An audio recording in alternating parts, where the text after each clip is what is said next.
everything actually go up good today.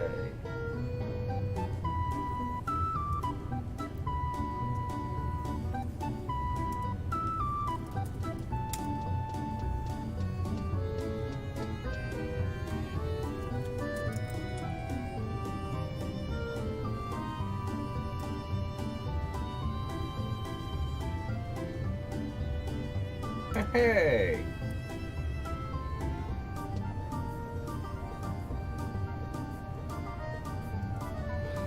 Not everything.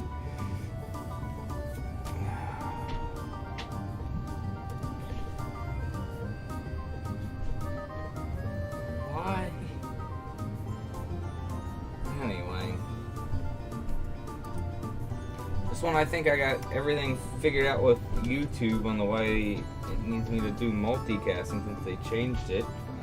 And it's not there. At least this isn't going to take anywhere near as long as it is in the past. Anyway, I should stop. Complaining about YouTube streaming service every time I get on the stream. It's not good.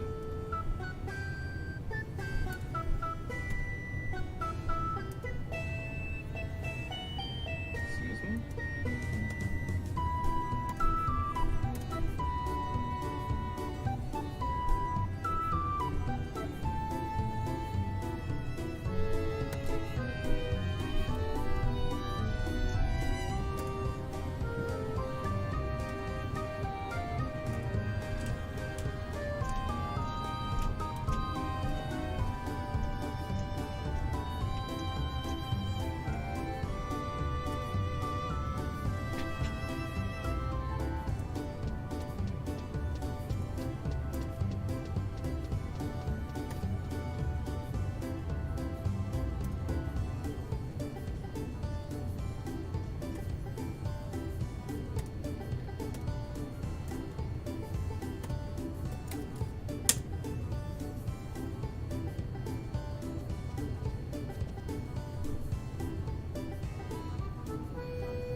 That looks good.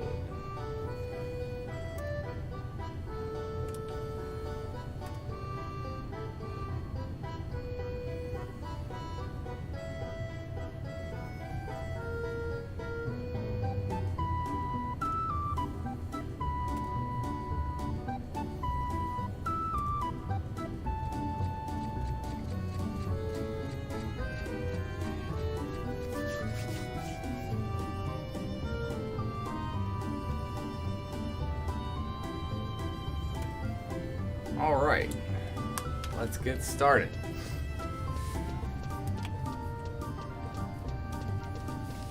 So I've not done this yet on either character, so yeah, the plan is to go and do this on each character.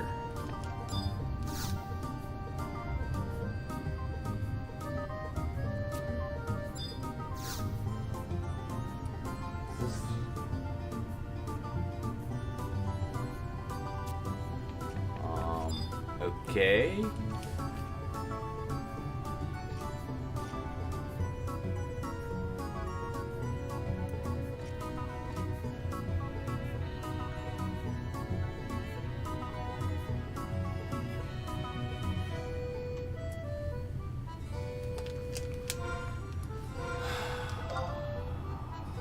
Have I not done everything for her?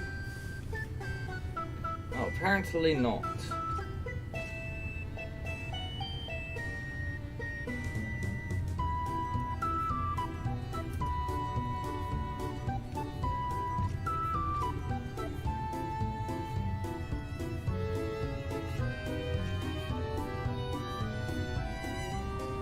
Oh, so I never finished that.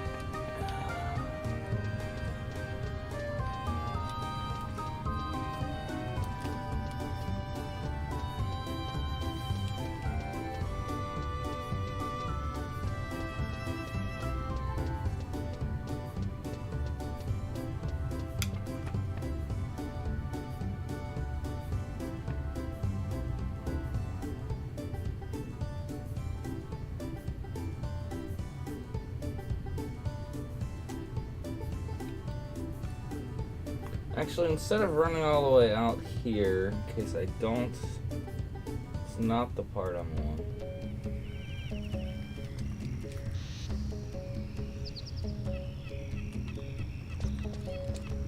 Let me check the one gate guard at the castle.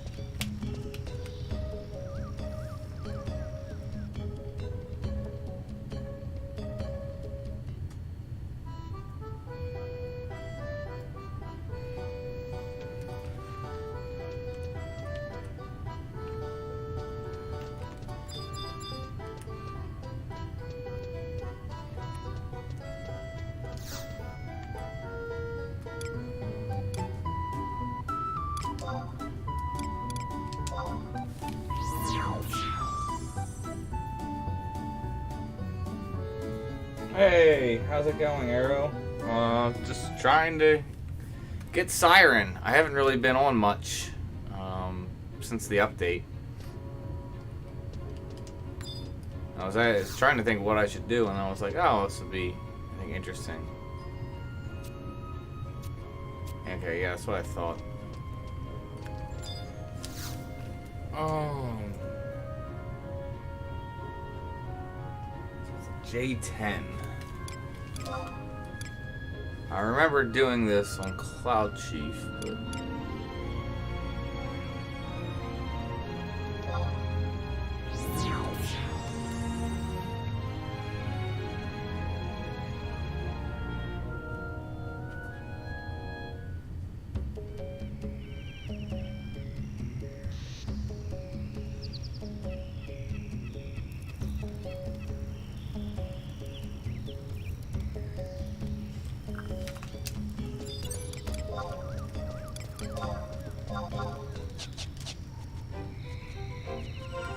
going the wrong way.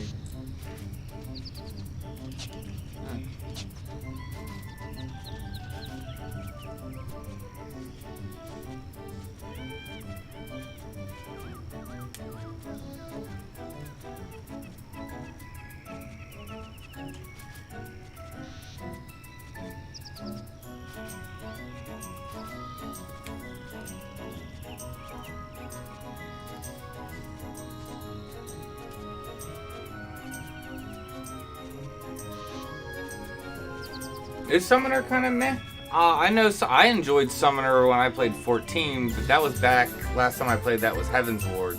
I haven't played any of the expansions since then, so...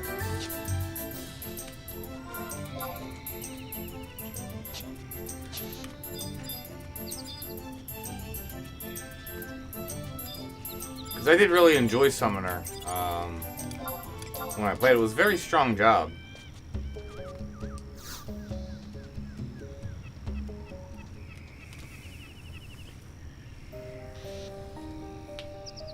I mean, I know they've made a bunch of changes in 14, so I don't know how good or how, not good it is. So, should I try and get her one, like, headpiece? You gotta say, like, no, something like 35 times or something like that?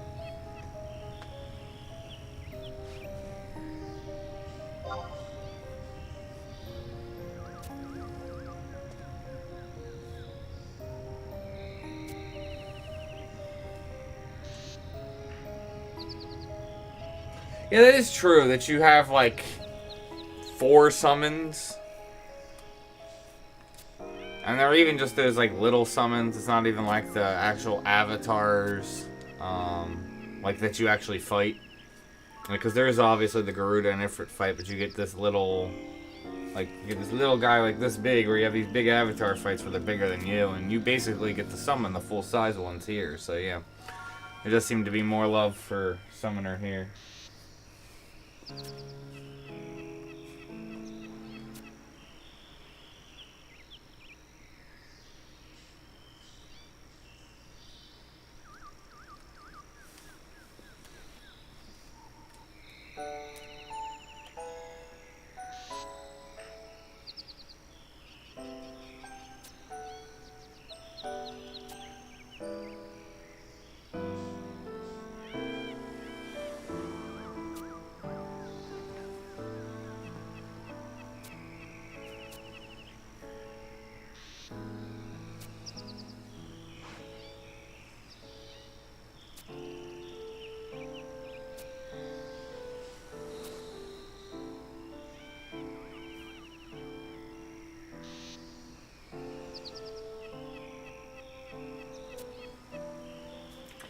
I mean, I enjoyed 14 when I played it. I kind of felt like it was, I kind of called it Final Fantasy Arcade. Because it was more, you know, it's more like you jump in, you play it. The way the battle system is, it feels more like arcade-ish than, you know, than your typical Final Fantasies. Whereas 11 felt a lot like how a lot of the Final Fantasies would be if it was like multiplayer. But the thing that I got tired with 14 is just the constant vertical progression. Because you basically, it needs to be your part-time job playing that game if you want to try and stay on top. And try and stay top end. Because it's just constantly moving the bar. Because at this point, like, I haven't played in a couple years. If I started playing, I could get, in a few months, be, like, up to speed. But then, before long, an update would come out and you'd have to go up again, so. Frame of Travel, I'm, glad you've gotten value out of the videos. You're welcome. And welcome back.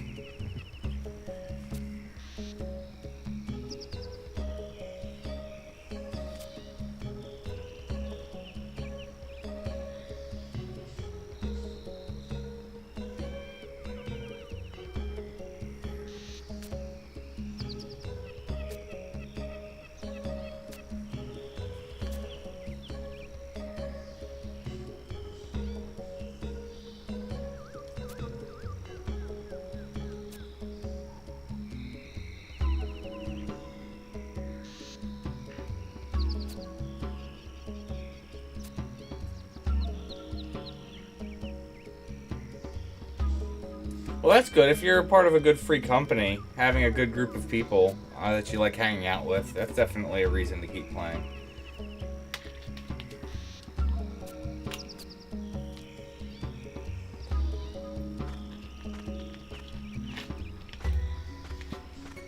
Like I said, I just got tired of the vertical progressions. The big thing that was the real kick for me was when they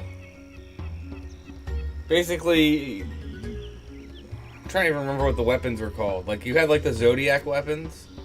I remember making like a bunch of them, and then in like Heaven's Ward, and I don't get why they didn't put the new ones out anyway if they were gonna go the path that they did. But the fact that it was like you did all that work for the Zodiac weapons, and then you pretty much just scrap it to skip, I can't remember if it was 1 or 2 steps in the new process for making your you know, the new ultimate weapons, and I was just like, no, I'm done.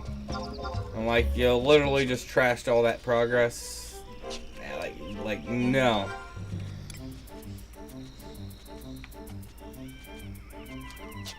Yeah, like I said, just the vertical progression. It's just every month it keeps going up. Like, I've always loved 11's horizontal progression. I mean, in fact, that's why I quit 11 back in the day. I mean, when Abyssia came out, that kind of turned to a little bit of vertical progression, and yet I still stuck around. But then when Adeline came out, I was like, oh, you're going to item level stuff? Yeah, no, I'm done.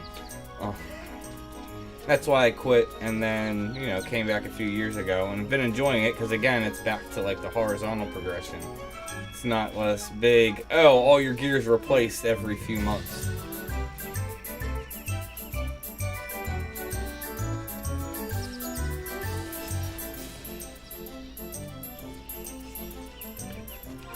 Alright, so does that actually complete the quest?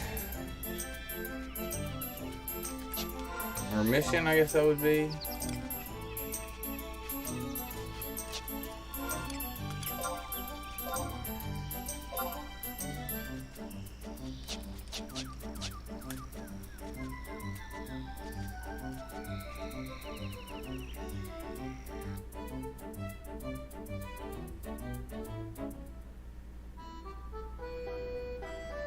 Okay, that should be it. Hopefully there's no wait time for the next mission.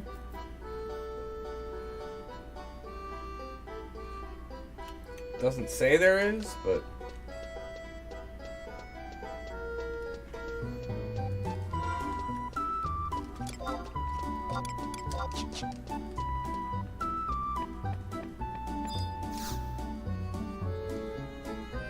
Hey, there we go.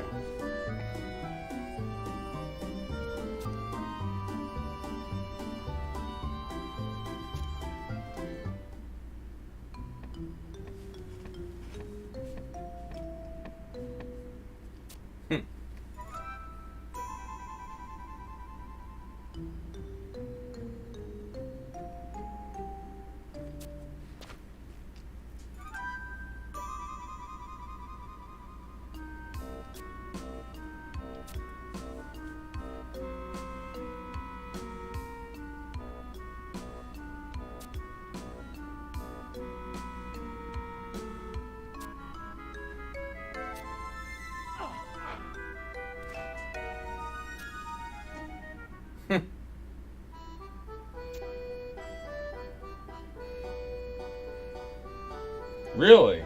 Live action or what? I had not heard they're making a Borderlands movie.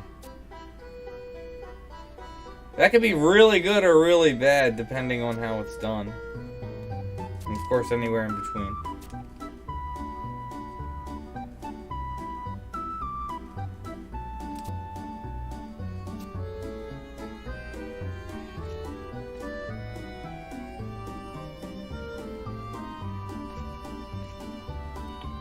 Alright.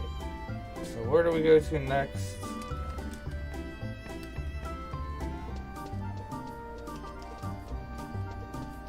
Yeah.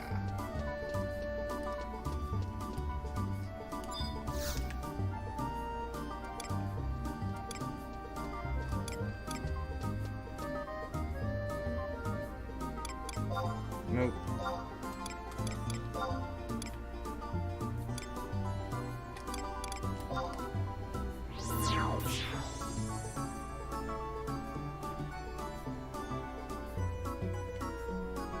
Is there a release year?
Last year, because like if they're just announcing it now, it's probably going to be something like 2022.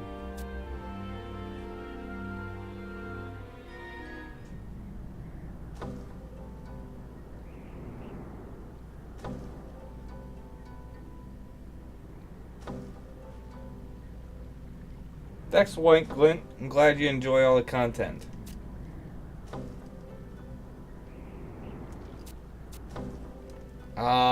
No.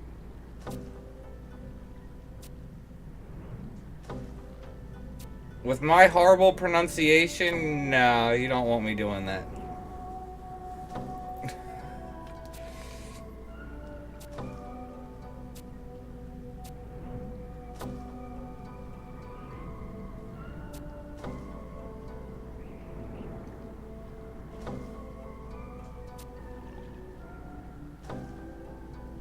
Hi, Ty-C. Welcome to the stream. Hope you're having a good night.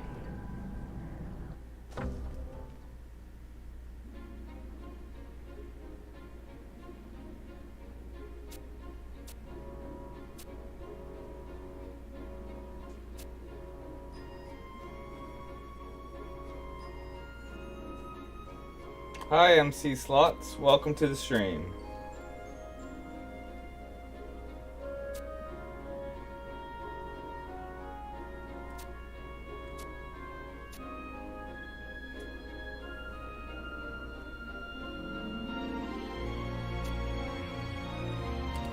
Got a Ruan.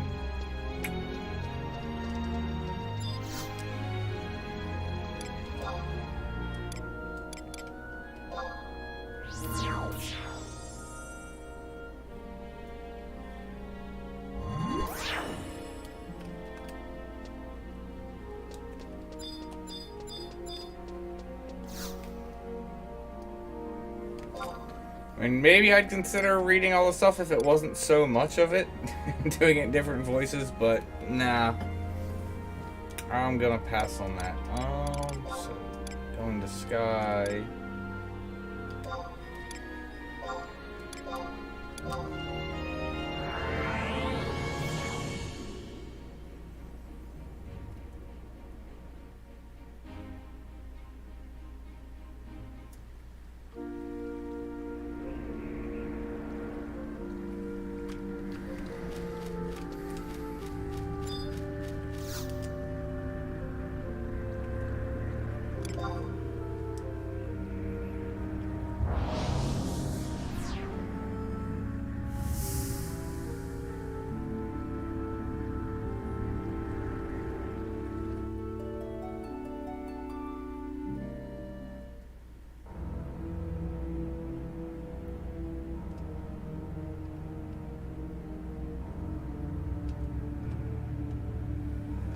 I'm glad you enjoy the content. Where am I? H5. Oof.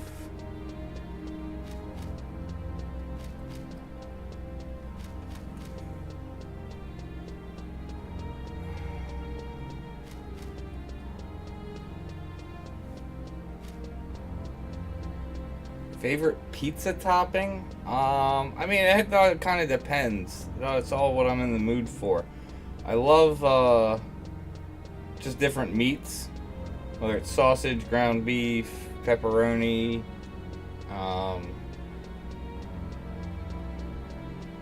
Also like just onions, peppers. I mean, it just all depends on what I'm in the mood for. I can't say I have any one particular thing. What the heck? Oh, wow. H10, not H5. Top of the stairs to the left of the entrance.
No, I would say so this is Bahamut server, and for my favorite job, I would say Ninja's actually my favorite job. I do like War a lot. War is a very strong job. It can do a lot of damage while also tanking decently well. It's very versatile in terms of weapons. So I do like I said, War is one of my favorite jobs. But if I had to say one, I would have to pick Ninja. Ninja is probably by far my favorite class.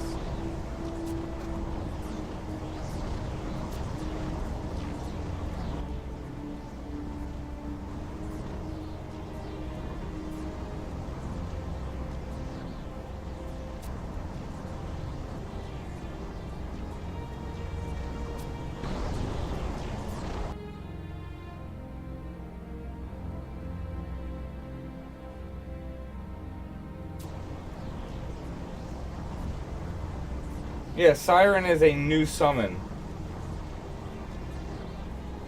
So it literally was just introduced in the update that came, I think, the 12th of February.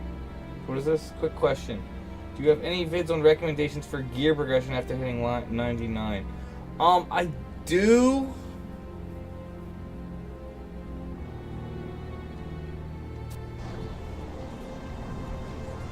What is up with all these questions? If you guys can keep it in YouTube chat or Twitch chat, as opposed to sending me tells.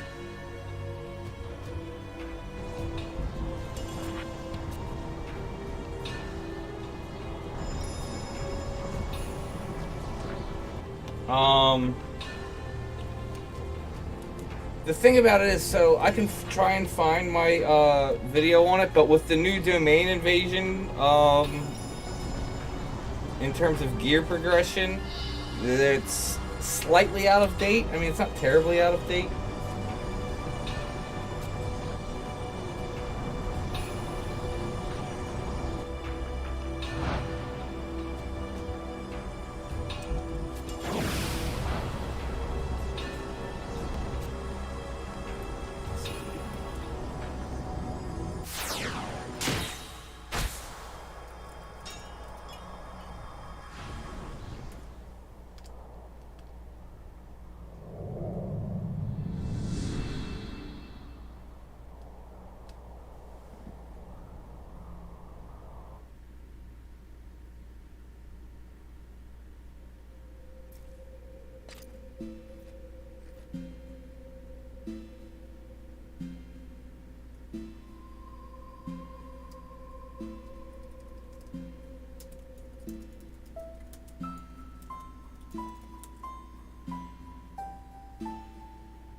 So where...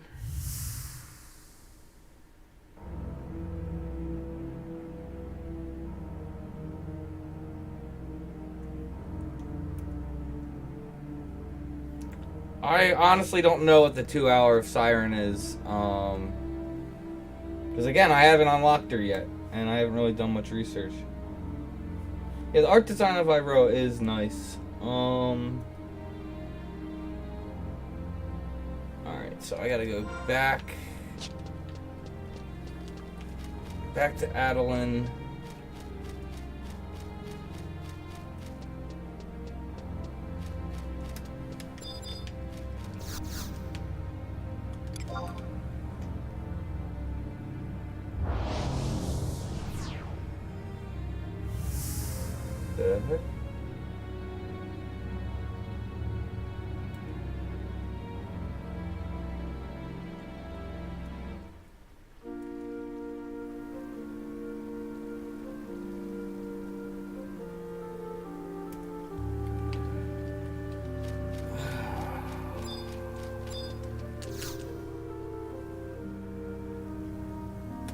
This?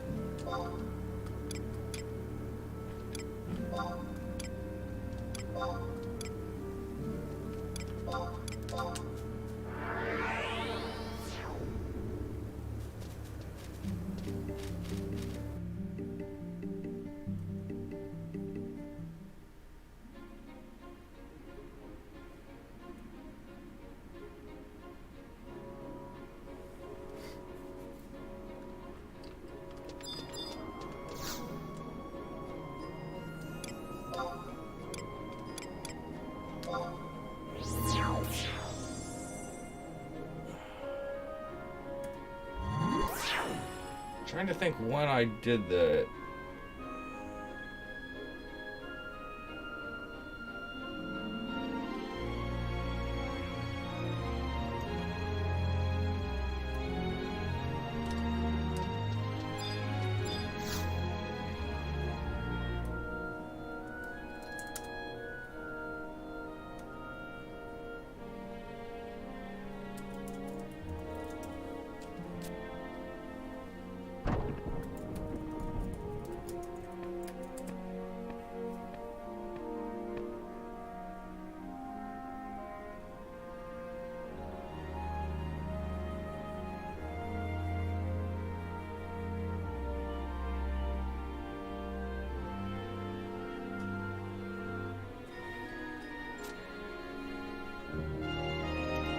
I think this is it.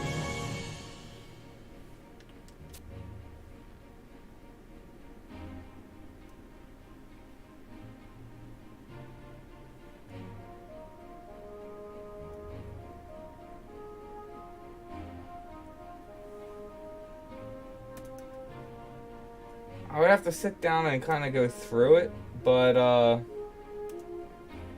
back to the question that was for what is it? What to do after hitting 99. I think this is the video I have.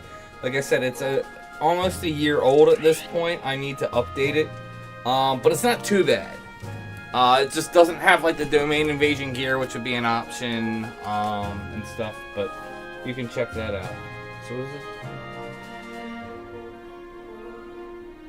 No, her gear's kind of crap. I did look over it, but that's because it's considered 119 gear, and I'm trying to even remember. I made a video that kind of went over it. Not that it's really easy to classify, but I think like a lot of the top tier gear, like +2 ambuscade gear and stuff like that, is kind of like considered like 135 gear, or maybe like 134 or 139. I can't remember how I like broke it down.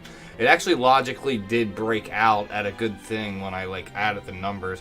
Not that that's a good metric. You shouldn't just go for what would be kind of considered, you know, the highest number. You kind of want to go for a build like, okay, if you're trying to do a strength weapon skill, obviously stack the most strength and weapon skill damage, if that's what the weapon skill calls for. Obviously there's variants and all kinds of things, but obviously you want to focus on stacking one stat as opposed to just have all gear that's kind of classified the highest tier.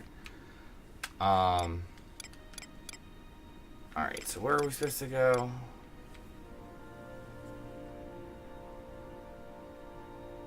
But yeah, her gear's considered, like I said, 119, and it's not very good.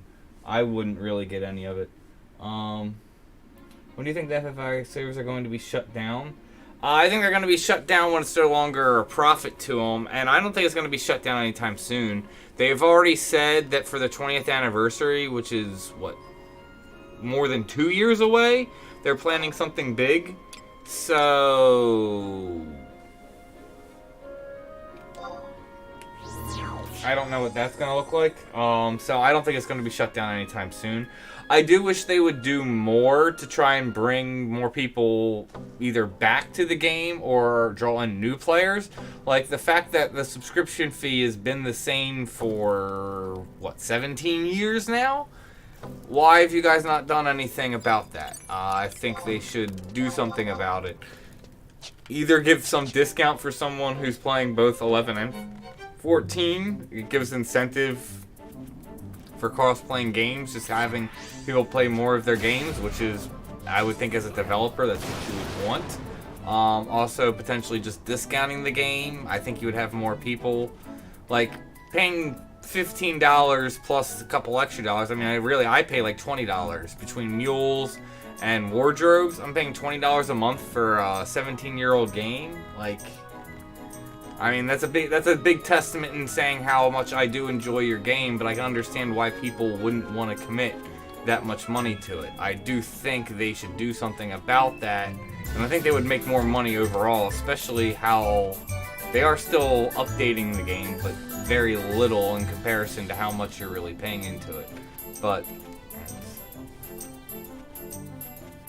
I do use Summoner, but on my main character, I don't use Summoner. I haven't done Summoner at all on her. I do plan on doing a little bit with it. I want to try and gear up a Summoner and see how well I can gear it on her without actually getting a Nirvana. I do have Nirvana on cloudchief. I'm going to pull him out and do unlock Siren on that afterwards. And if it's not too late, I was thinking about going and doing an omen run with her. Actually, someone literally asked today, and I was like, oh, that kind of coincides well. Oh,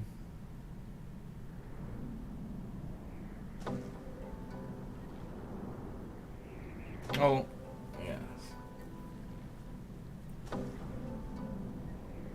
Well, the mobile game only came out in Japan. I think people have misconceptions about that because I've done some research on it. First off, the mobile game that came out in Japan is kind of its own standalone game, and it's only out in Japan. I'm pretty sure they have no plans to bring it anywhere else outside of Japan, is my understanding of it. If anyone has a source that, you know, contradicts that, please link that. I would be happy to look at that. But also, it's a completely separate game. It doesn't the only thing that it does do is it ties into the world of Final Fantasy XI and a lot of characters from the world of Final Fantasy XI. But it's a completely independent and different game, and it's supposed to play a lot differently than how 11 actually does. I think a lot of people think, oh, they can play 11 mobily and stuff, and that's what I initially thought too when I heard about it. But if you do a bunch of research into it, that's not what it is at all. It's like I said, it's a completely different game, just taking place in there. Ask about her skirt. Be a little pervy.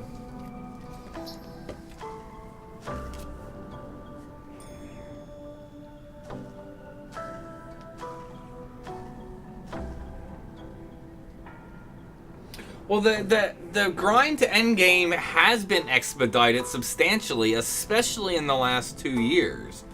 Even when I first came back to the game and I was already 99, at that point the process to get to 99 was already substantially changed. At that point, any jobs that I didn't have to 99, I was able to level from 1 to 99 and over the weekend, which, obviously you couldn't do that before. It would take literally your first level to 70 or your first job to 75 would take you typically 2 months for an average person that's not going insane trying to go crazy with the game. And yeah, that's not the case anymore. But when I first came back, it was really hard to break into endgame because of how gear progression worked. You wanted to jump right up to 119 gear, but of course if you'd been playing from 99 coming into item level, you would have been progressing to 103 to 106 to 109, and that way up. So it was hard to make that huge jump in content. The best way was to do skirmish, and even that, I remember a friend of mine, we came back about the same time, and they probably did 8 hours of research just to figure out to go do a Luvian skirmish is probably one of the easiest ways to get 119 gear. But then even doing all that, it's okay, so how do we get to unlocking that? And that's kind of how it is that my one guide came about. That was what to do when you first unlock all of Adeline. Because it was okay, I need to get to this zone to do a Luvian skirmish. Okay, but to get to this zone, I gotta do this and try and make it there, and then find, oh, you're locked out because you can't get through the reeds, and then have to backtrack, and just a ton of backtracking. Like I said, it's 8 hours of research just for a Luvian skirmish. So, but that's not the case now. Now you can just go, you can hit 99, go pick up some Sparks gear. Hopefully you've gotten some copper vouchers. You could turn them in for bailed, turn around and get bailed, bam, you're 119. Or you don't even need to do that. You could literally go sit in Domain Invasion in 2.5 days. Bam, you could have bought all the gear you need to be 119 with Domain Invasion gear. Then you can jump in doing some Ambuscade. You could solo a few, very easy version 1 runs, hopefully. If not, you could do, normal or even difficult on version 2 runs. Do, 6 or 7 of them, and then you can have a full set of NQ ambuscade gear, which is right there. You're already a big step forward. So, I mean, a lot of it has been streamlined. You could very easily have a brand new character, never played before, and be up semi-reasonable enough to join, like, say, a normal shout pickup group party for Ambuscade, version 1, like I said, a normal, in just a weekend of playing. Now, I'm talking to you, that would be a lot of playing for that weekend, but you could do it.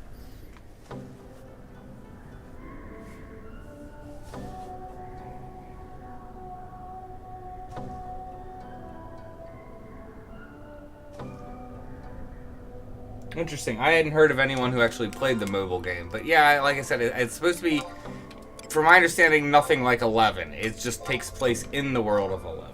So...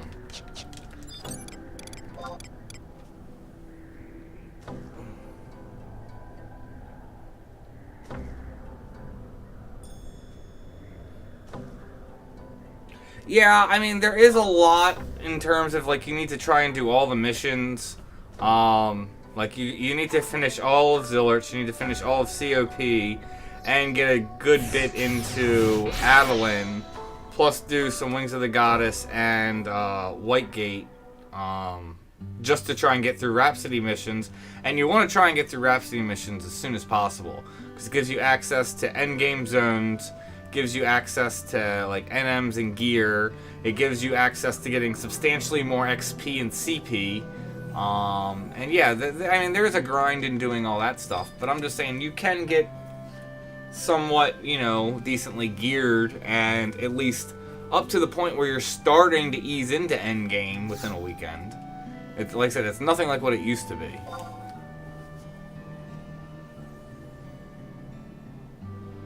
Added 6 arms to Siren.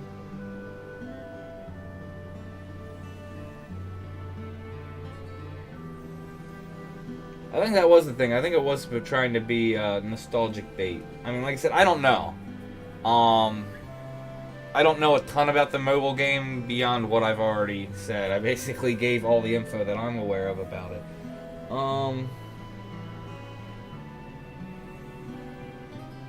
Alright, actually I shouldn't have warped. That actually sucks. Do I have a warp? I get a warp scroll since my ring's now bound.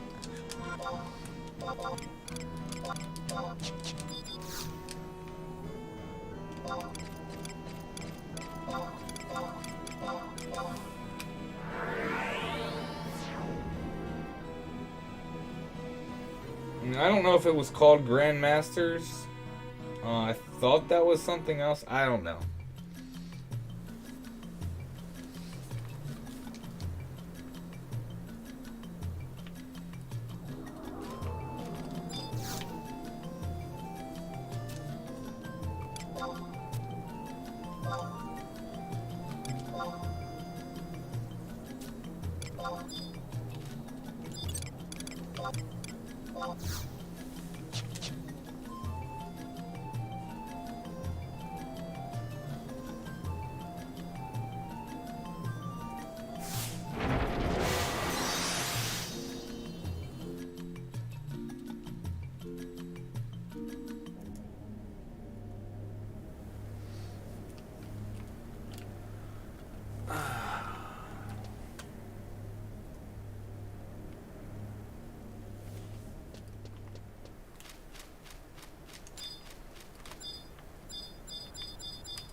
Where is this thing?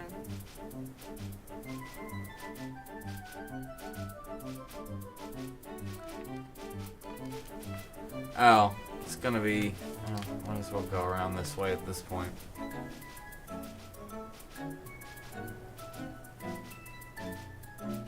Alright, so we're actually close to done at this point. Looking off of the guide.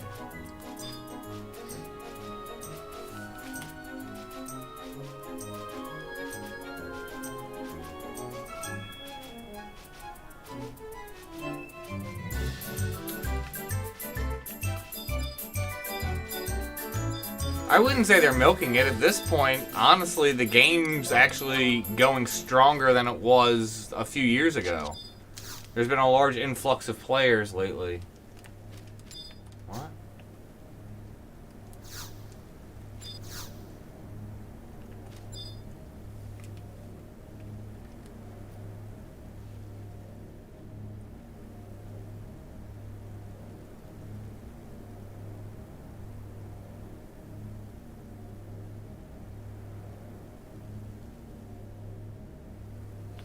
I was about to say, I believe it was recently said that 11 has been the most profitable MMO of all time.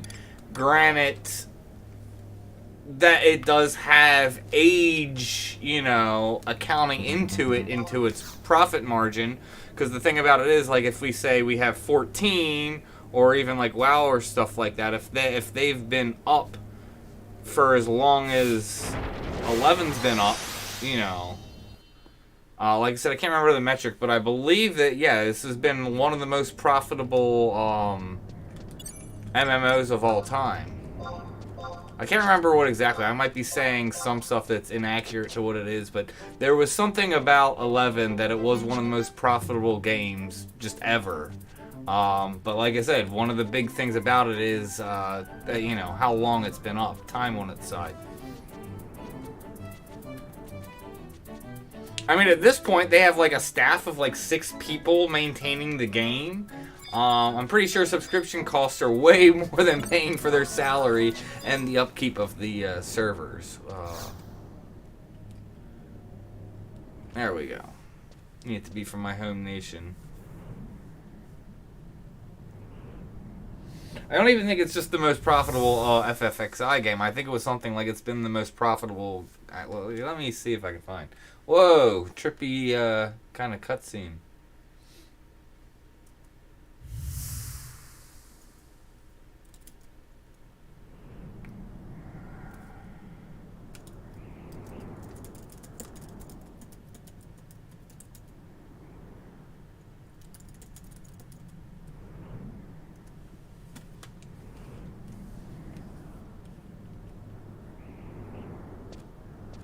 No, see, they're saying top selling. That's not what I want.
Yeah, see, this is, like, that's not, I don't even think that's accurate.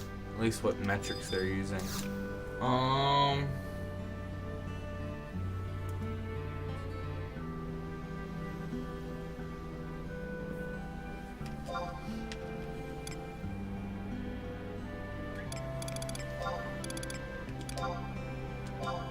want to go to Rakazner. There we go.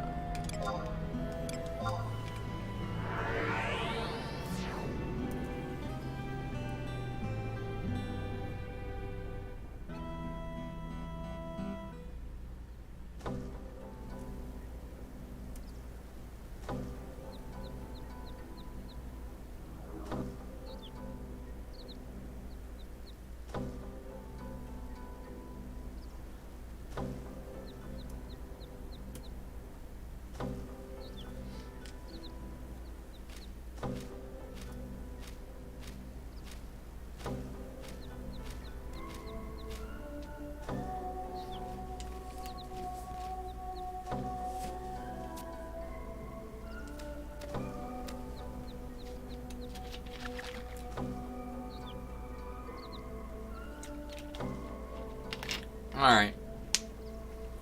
Trying to think how I should do this fight if I'm going on war. I guess I'll just go full support, because I know she can charm.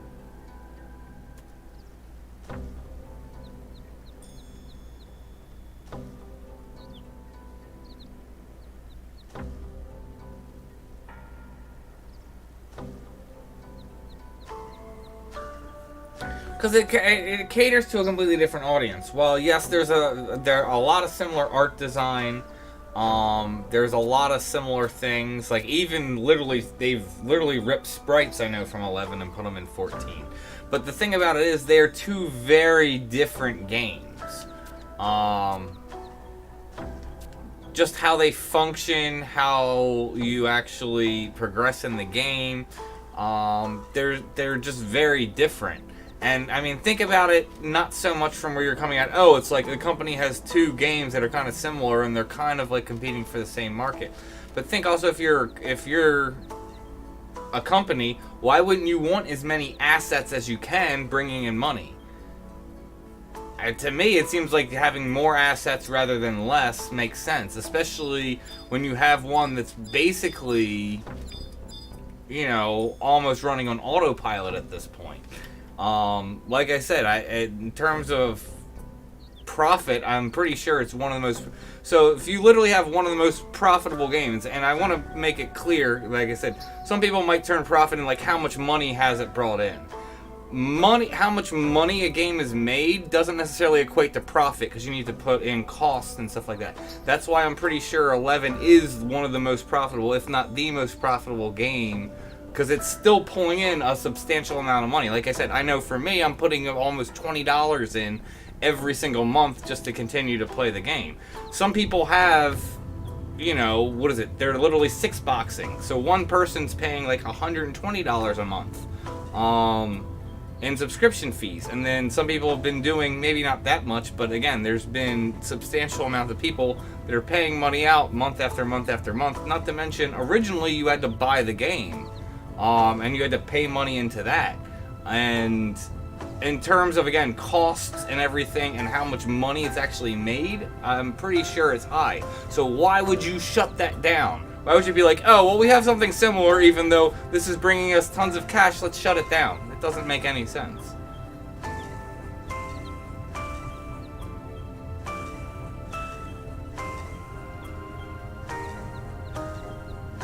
No, like I said, I think it's like 6 people working on it is what it is. I think they have like 6 full-time people, and that's including people who are supposedly like the special task force that like ban people and stuff like that. You know, ban botting and guild sellers and stuff, which they don't do anywhere near a good enough job in my opinion. At least on Azura.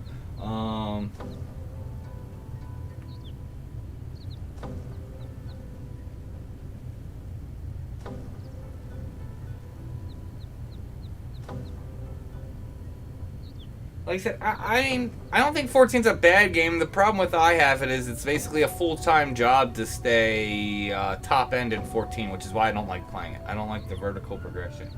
But I'm gonna get moving on. So what do I need to do?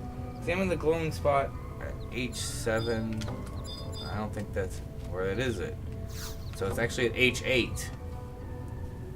We're wrong.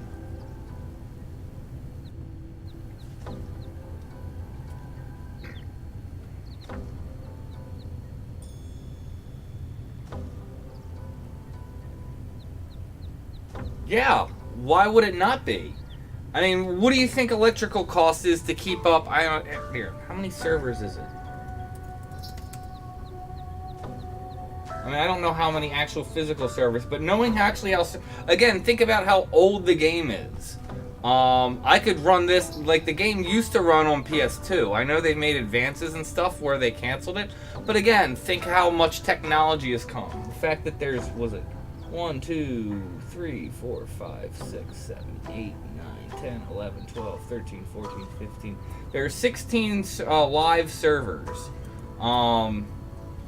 So say for some reason, and I don't even think this is the case, but say for some reason because of having different zones and everything, you have 2 actual physical servers for each one. So having 32 servers that you're supplying power to to have a game that's pulling in lots of... How is that not profitable to keep it up? Like, electricity for 32 servers is nowhere near how many people you have playing the game. Like, I know Azura pretty much always has like 1,000 people online. We'll look in a second how many people are online here. It's at least 600 to 800. And again, think, each of those people are shelling out $15 to $20 a month. Just start doing the math. And again, that's one server. There's over 16. Yeah, there's a lot of servers where you might look and there's 100 people on the server. But again, still.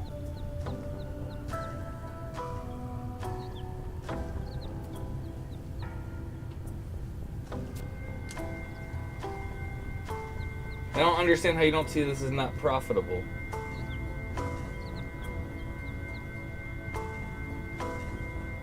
And SOA missions? What's SOA? I don't remember.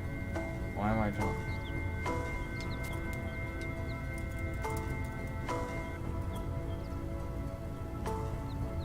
The Seekers of Adeline. I do plan on doing Seekers of Adeline missions at some point. It's just it's a lot. But no, I do plan on going through and doing that. Basically, I started my new players guide because a lot of new players came back, which is why I had to stop at, what is it, before doing G3, because you need to be, unless you're literally having a high-level person drag you through and, like, death tractor you to get stuff, you need to be rank 4 to be able to do G3 to progress, which is why I'm going through missions, and I'm going to get up to rank 4. Then I'm going to go through and then do G3, G4, G5, and then go all the way up to 99 and go over that way. Then I'm going to get back to doing missions, because I was doing, what, I finished Zillert's, and then I was doing COP. I never finished COP. I think we were in the... I'm trying to remember where I stopped on COP. But then I was going to go finish doing COP, and then I wasn't sure if I was going to start doing Whitegate missions, or if I was going to start doing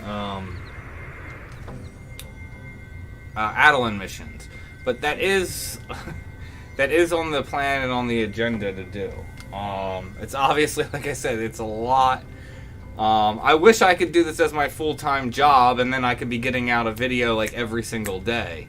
Because as of right now, I'm getting out 2 videos a week. But I mean, having my own full-time job and stuff, you know, I have bills to pay. I can't do it. If I was getting more support, but I don't think there's anywhere near enough people playing the game that, you know, are gonna pay me enough to pay a salary to pay my bills, which is fine.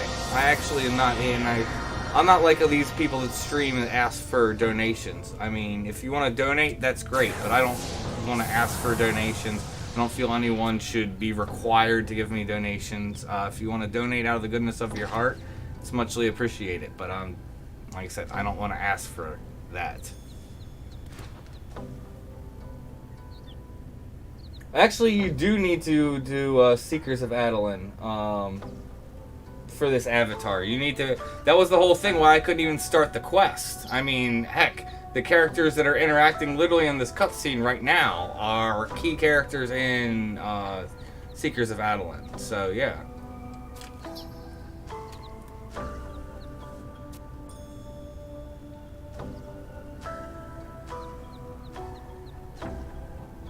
You need to be completely done all of Seekers of Adeline to get Siren, which is kind of weird.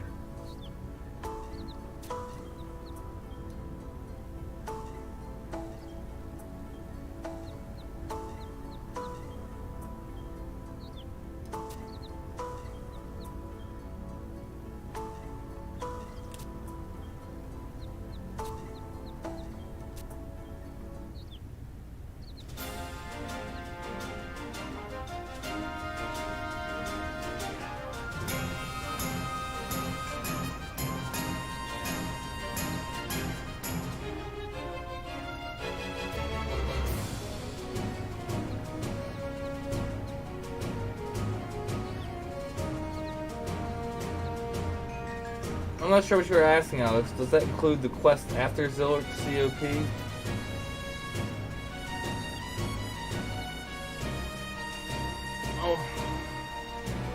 Actually, my job is going well. In fact, yesterday I actually just interviewed for a full-time position within the company, being a system administrator level 2, which I'm excited about.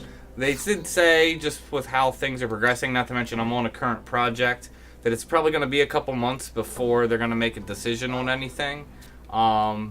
But they did make it kind of clear that they were interested in me. Like my one boss, they were like, yeah, Larry doesn't give his seal of approval out to too many people, and since he gave you like a really strong seal of approval, we're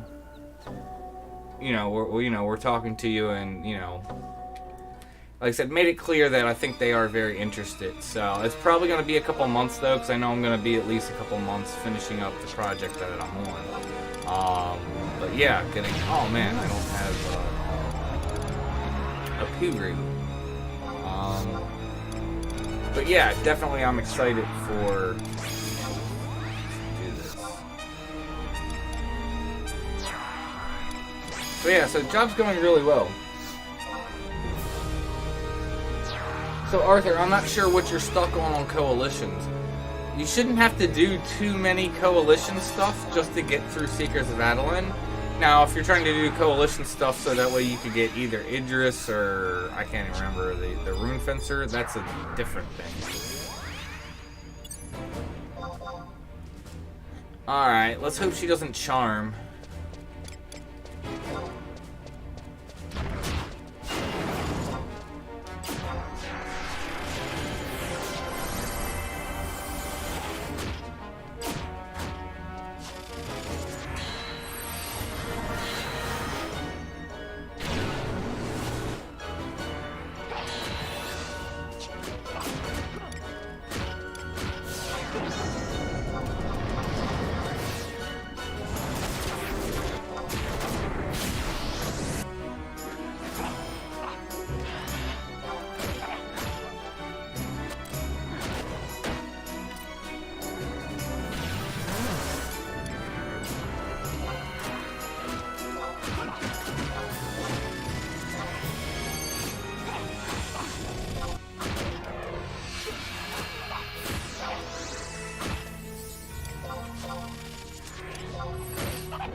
Yeah, Kupipi.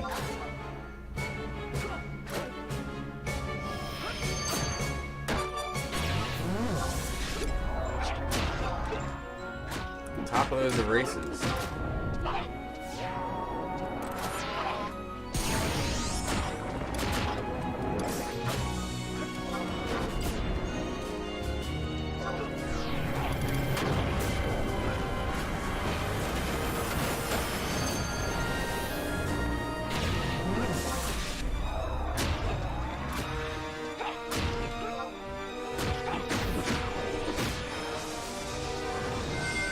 That's what I was kind of afraid of.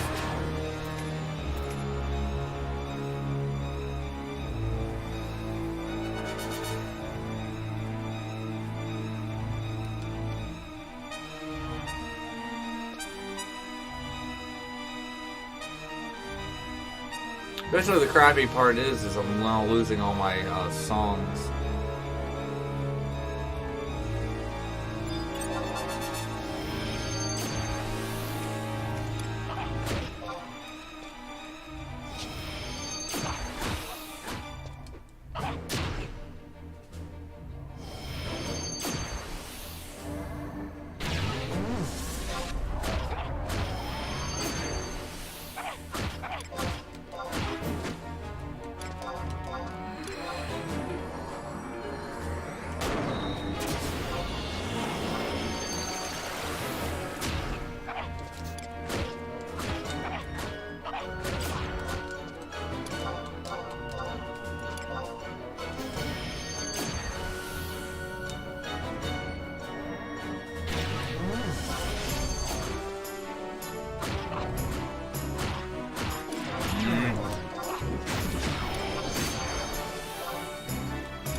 Nice.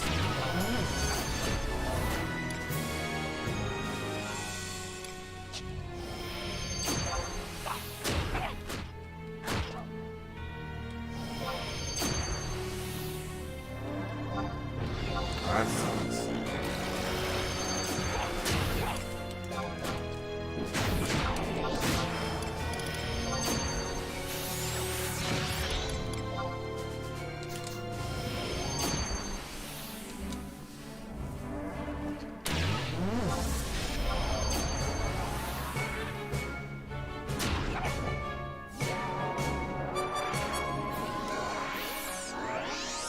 Whatever, between your slow and crap.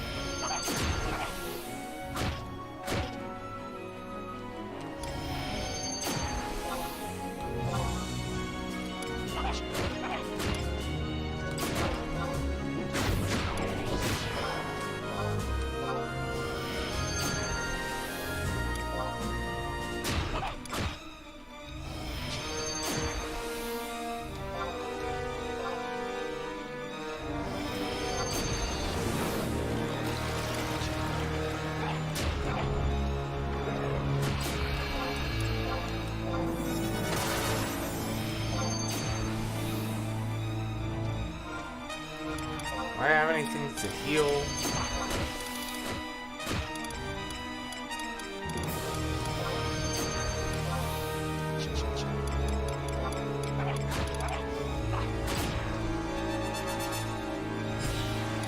There we go.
So yeah, you really, I don't wonder if her charm's AoE if it's single target.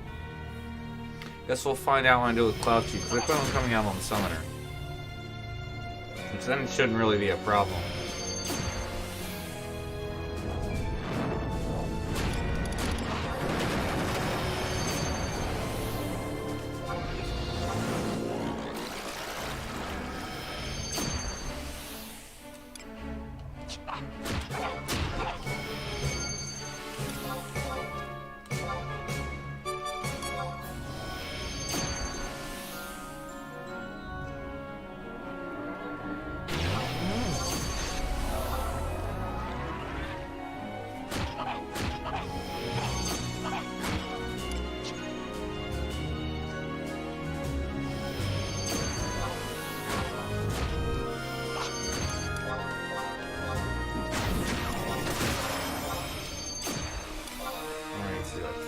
Weapon skills.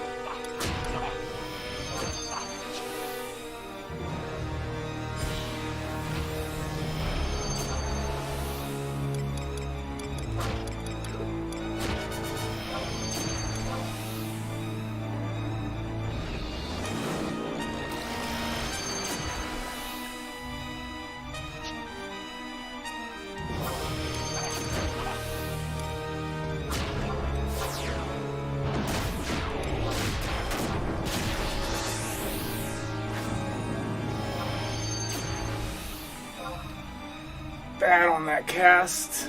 Oh, still got it all done.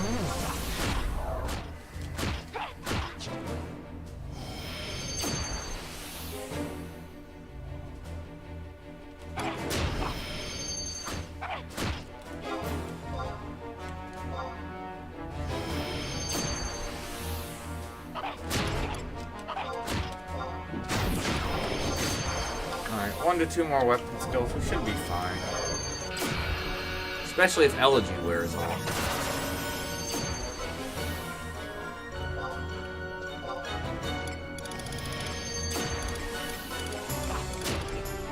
Just in case, do I have any other cure things? Not there.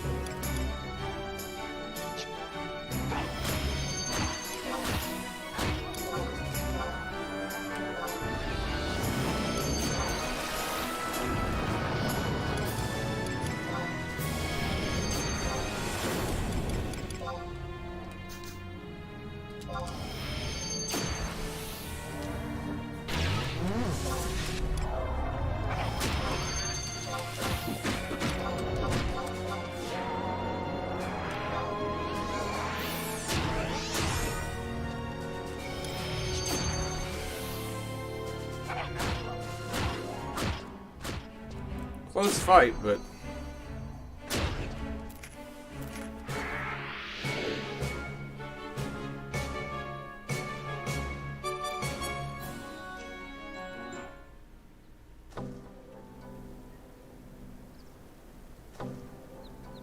I probably should have 2-houred it. I'm not sure why I didn't.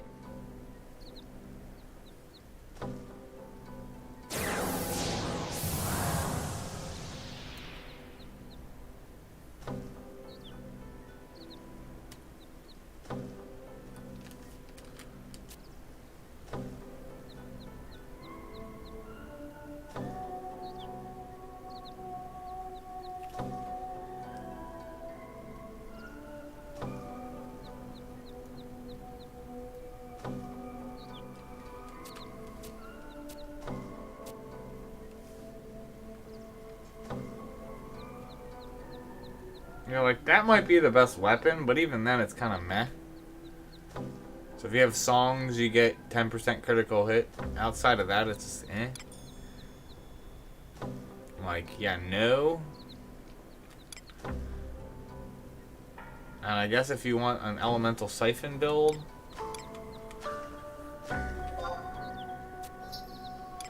yes.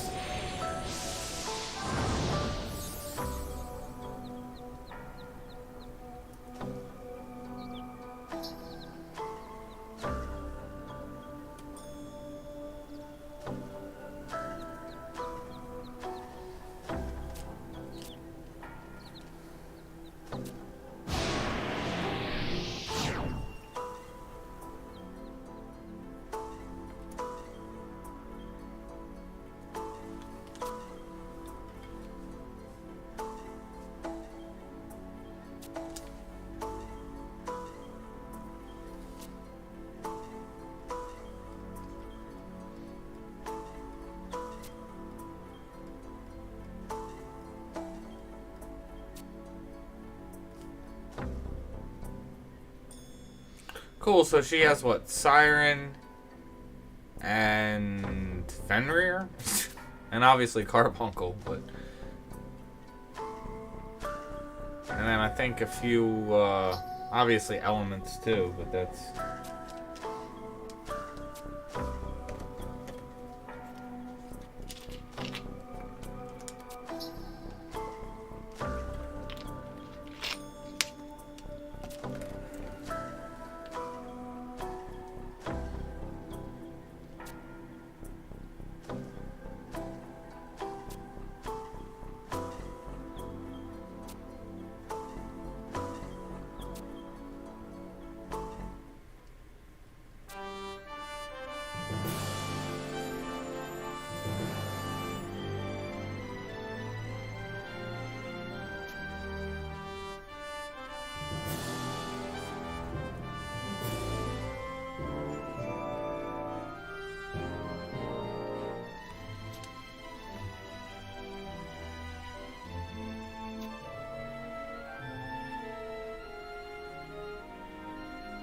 Good thing I had those 2 vial elixirs.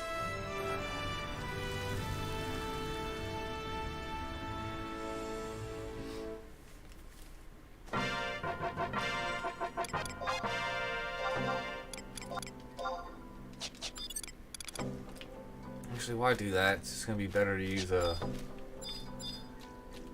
Use this.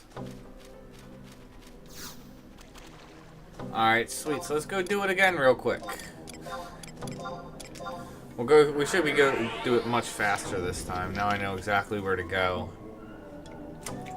I'll blow through the cutscenes also. And the fight should go faster also. And then if it's not too late, I'll go do an omen with my summoner.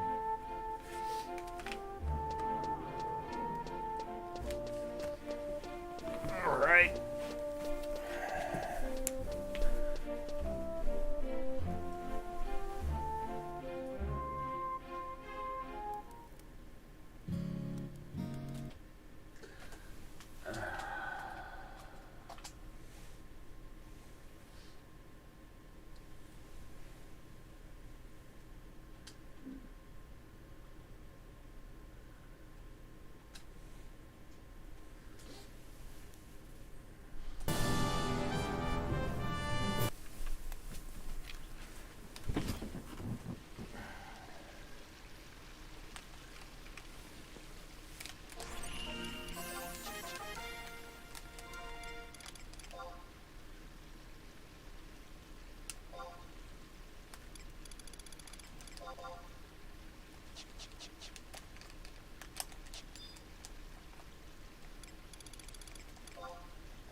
Ah.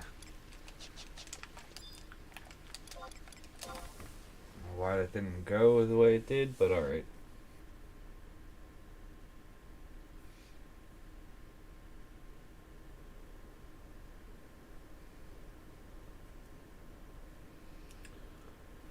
Like...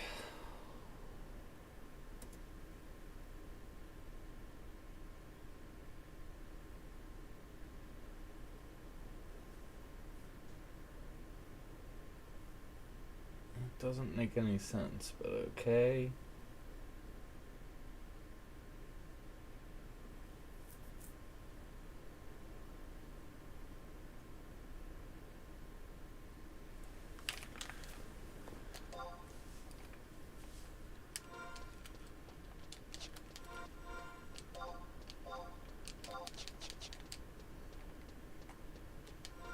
Ah, fun.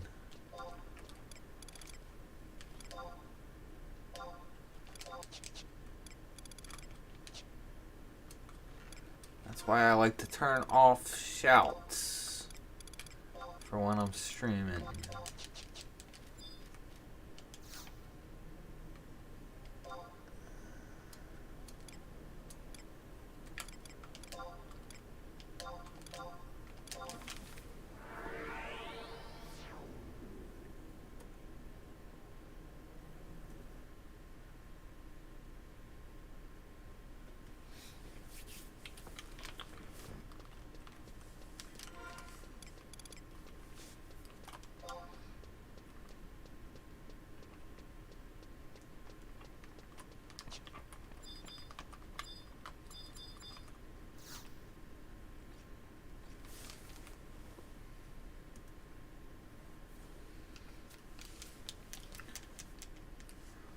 Alright, spam cutscenes go. I'm gonna have to go back and watch these again.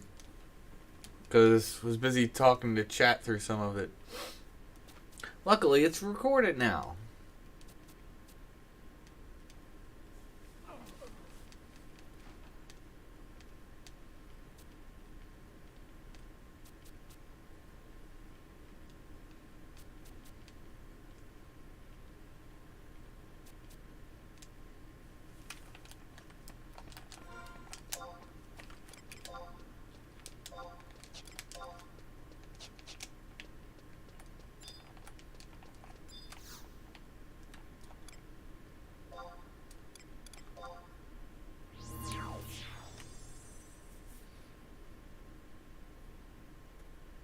I should go to the Siren Fight and chat got all quiet. It's pretty lively before that.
Let's actually look at Siren's, what all her blood packs are. If there's good info out there already. Yeah, I heard Hysteric Assault is basically piercing Volt Strike. Because I know Volt Strike's blunt. And it drains HP. So I heard it's just obviously straight up better as long as piercing isn't an issue. Silence enemies. So what is it? So the Astral Flow, what is it? Deals elemental damage to enemies in the area of effect. And it gives multiple buffs for Siren. I don't know. You typically don't use your Astral Flow blood plaques anyway. Welt deals physical damage. Roundhouse deals physical damage. Sonic Buffet, elemental damage with additional effect Dispel. That's pretty cool. Another Dispel. Wonder how strong that is, or how easily it gets resisted. Tornado 2, and then Hysterical Assault. Lunatic Voice, silence enemies in AoE range. Don't even want to try and pronounce it. Something Blades.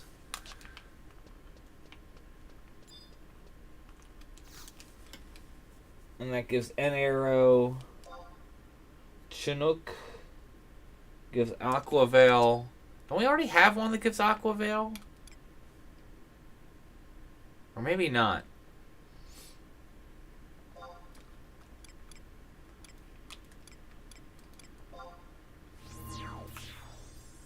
Bitter Elegy grants Elegy. I think people did testing and it's not even as strong as Bard Elegy, so you'd only want to use it if you don't have a Bard. Wooden Blessing grants a magic shield effect for party members within the affected area.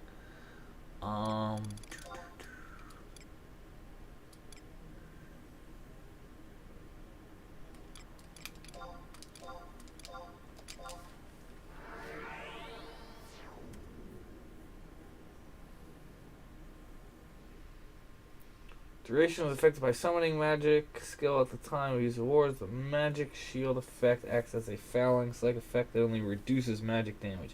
Interesting. So I wonder if it stacks with, I can't even remember what's Diablo's one.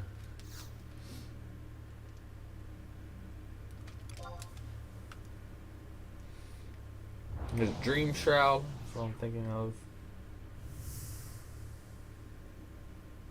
Or is that Phalanx? Maybe I'm thinking of the other one. Anyway.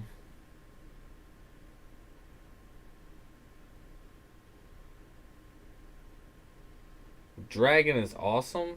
I'm not sure which dragon you're referring to.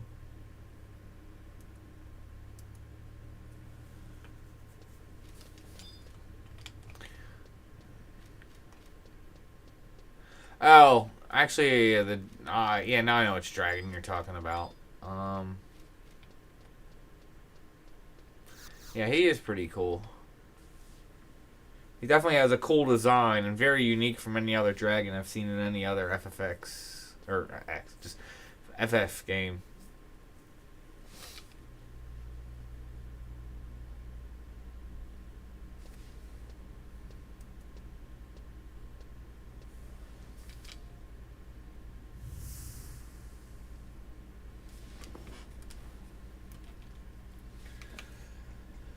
Alright, since there's not going on in chat, let's see, even though I'm going to be spamming the log, if I can follow what exactly is going on here. Obviously, you're not going to be somewhat clueless if you didn't go through Rhapsody missions.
Yeah, typically you sub red mage for convert is exactly why you sub red mage, because it just gives you that much more available MP, especially if you end up needing to use was it astral conduit and just spam blood packs on drain all your MP.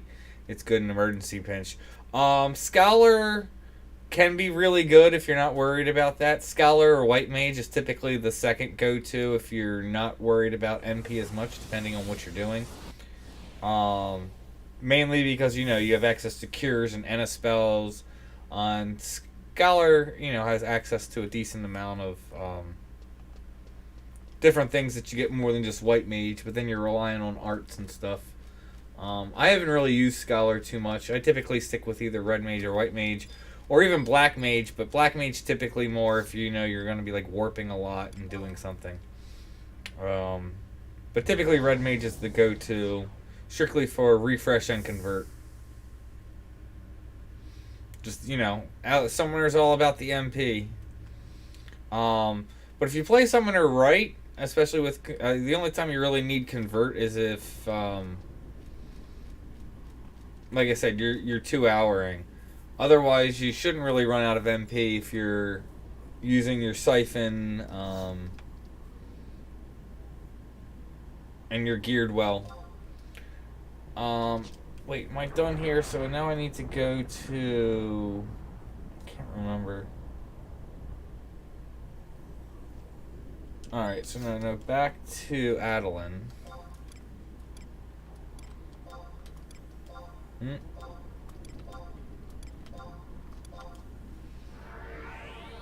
Back to Adeline, then the drifts.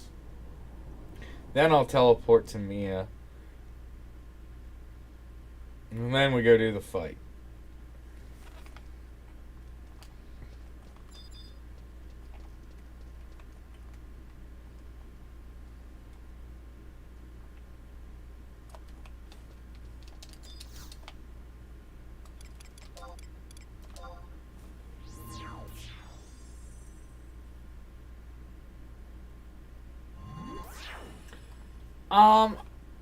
Not really.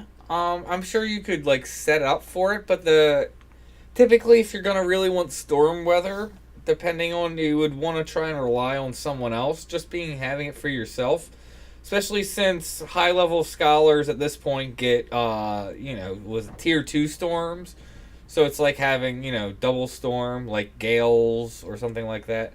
So you're better off doing that, especially if you even want to solo something. If you want to go ahead and rely on having a friend buff you, scholars can have ridiculous duration. Like, you can get, I think, up to like 15 minutes for your tier 2 storms. So just having them give that to you and then you go do whatever you need to do would be better suited. And then you have, all the things as Red Mage. Just having access to a tier 1 storm for subbing scholar isn't really worth it in my opinion. Like I said, I could see you doing it if you didn't need to rely on convert and refresh. Because you have sublimation also, but that's not as strong. I have thought about having my own link shell. The only problem with having my own link shell and the big thing holding me back is time. Time is like the big thing holding me back from so many things. Because I want to branch out and do other things than just 11, but again, I don't have time. Where am I supposed to go? Right. We're going here.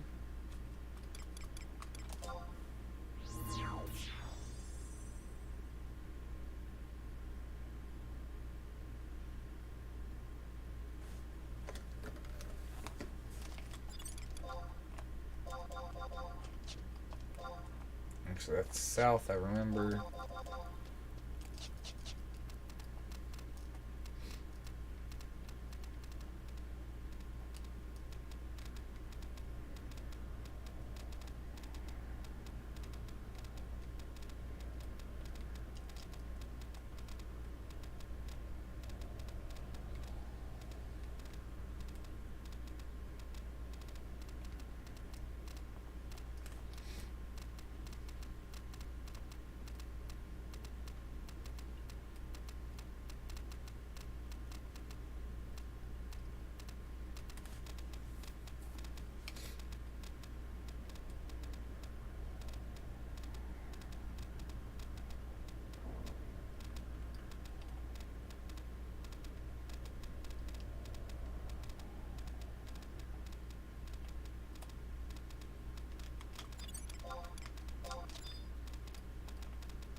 Actually interested to see what's said here.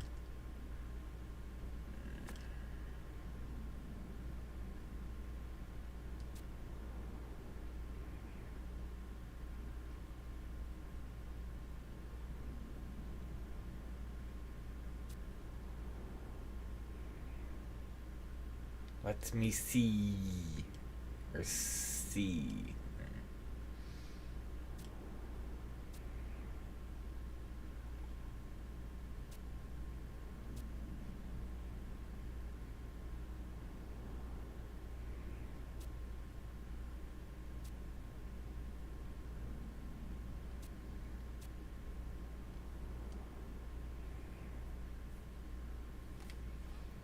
Here, let's see.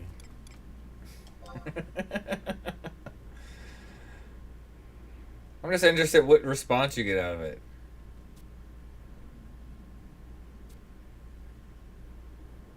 I don't really care about sweets.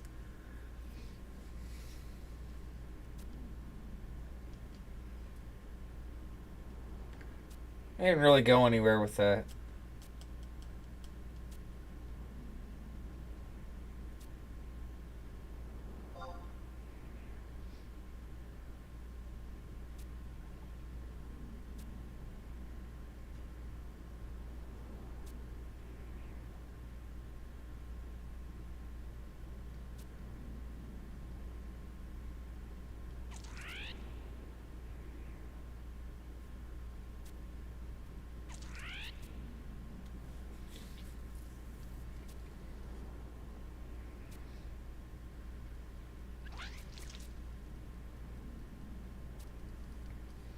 I didn't equip yeah,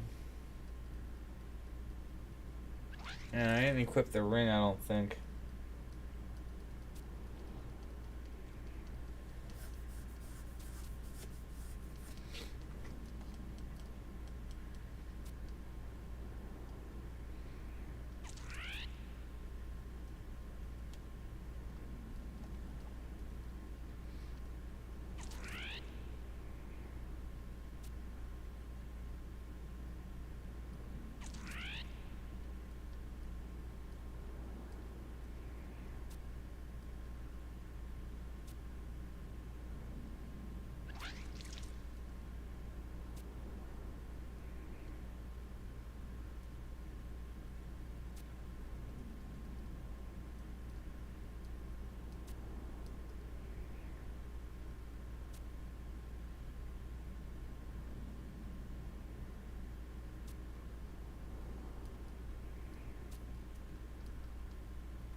Traveling through space-time. Just weird.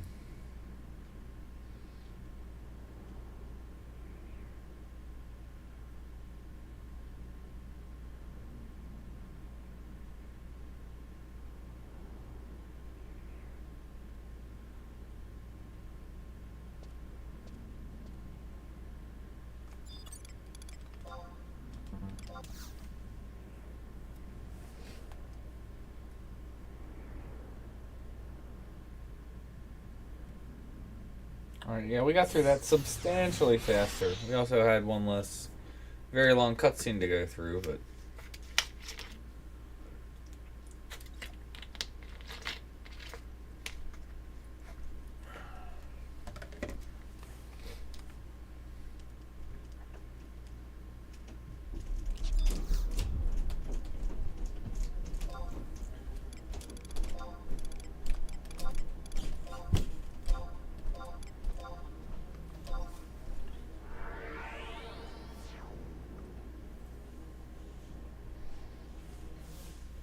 Right. I imagine this fight should be substantially easier as Summoner.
Nice Dumb and Dumber reference.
Is this supposed to be her father? I don't. Yeah.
Oh, he's got a great sword and an axe?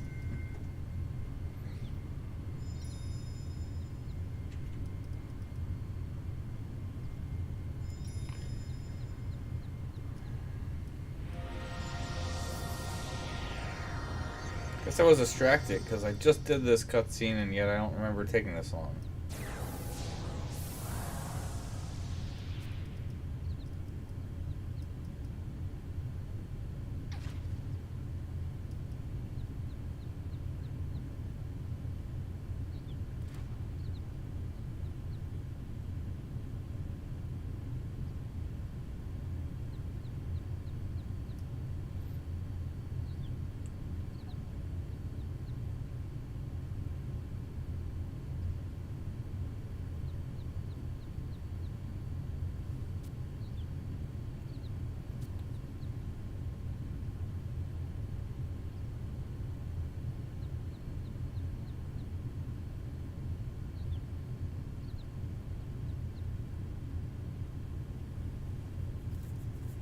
So yeah, he's definitely not gonna have a Puru.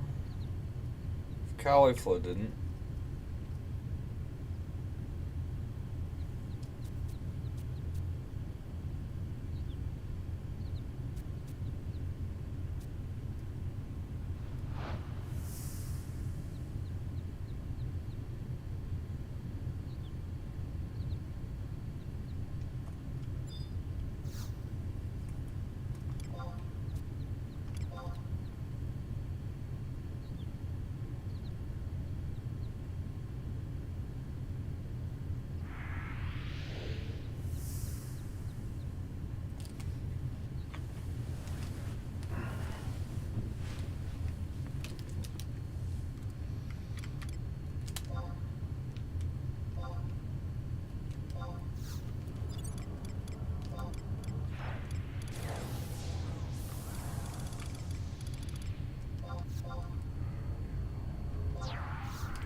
I have 2 tanks just in case.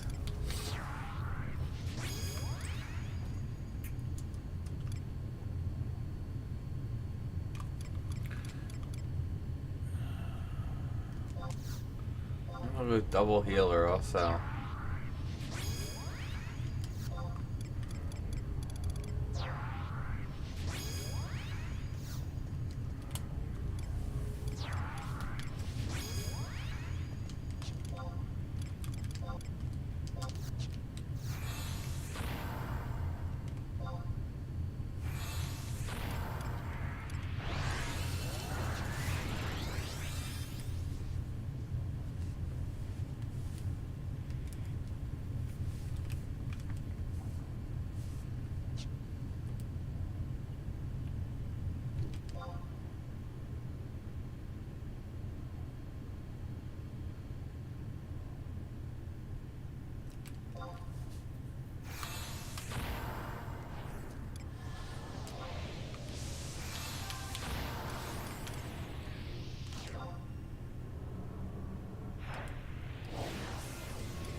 Stun didn't seem to do anything to her.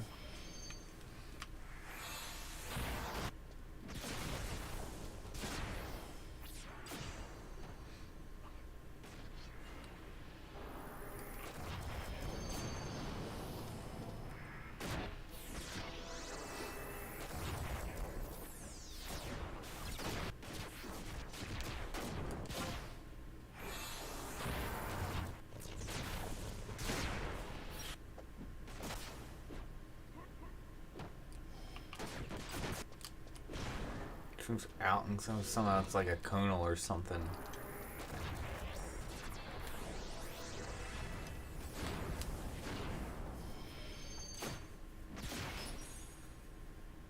Let me see if Ifrit does any better.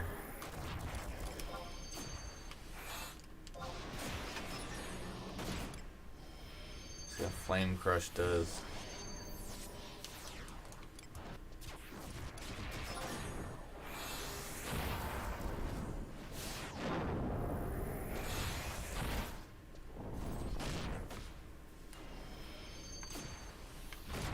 Yeah.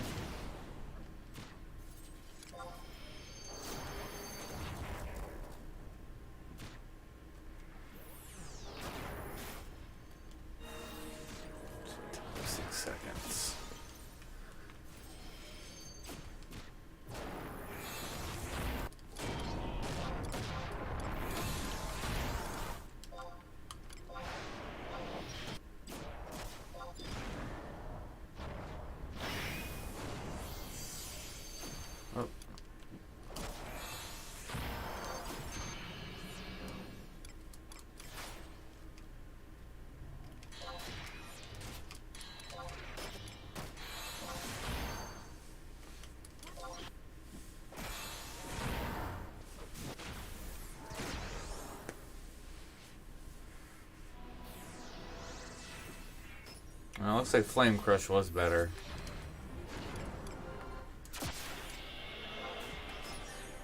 Ooh, that still hit me.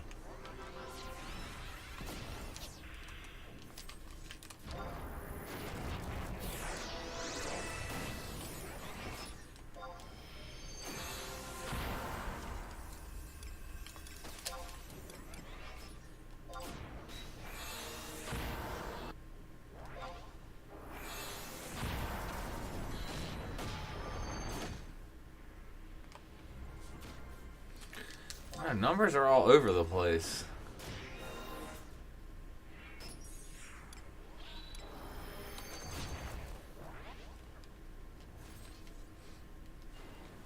Oh, Warcry is down. That's one reason why.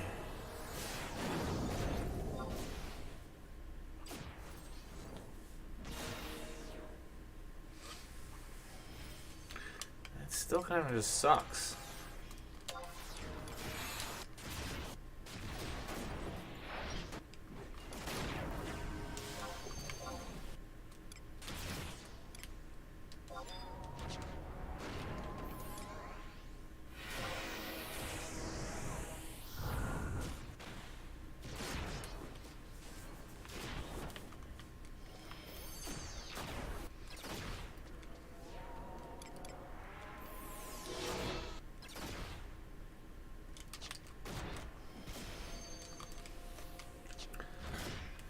Yeah, I still didn't rebuild my macros exactly the way I want. That's the thing. I know I lost my macros recently.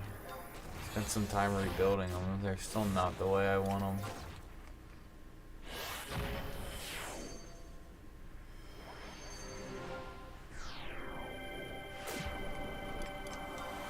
What's the time on that? A minute.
3 more blood packs.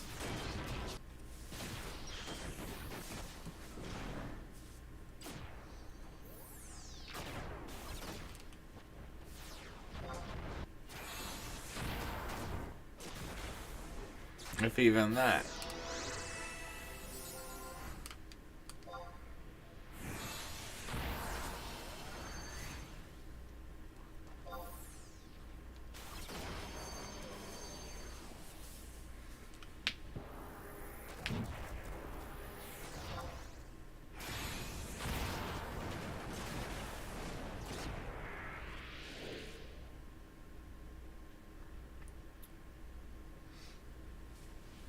All right.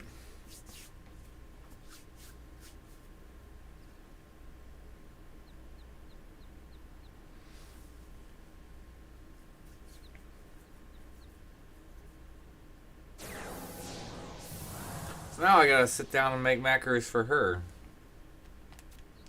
I'm not gonna do that right now, but...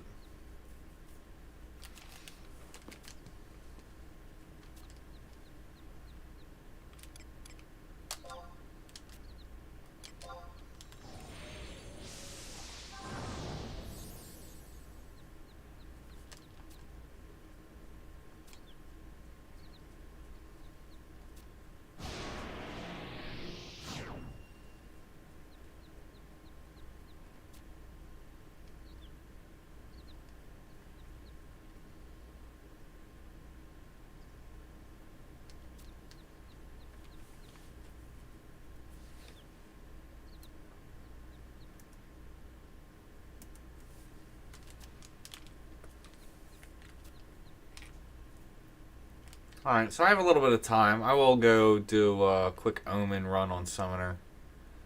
Someone was actually asking that today, and I think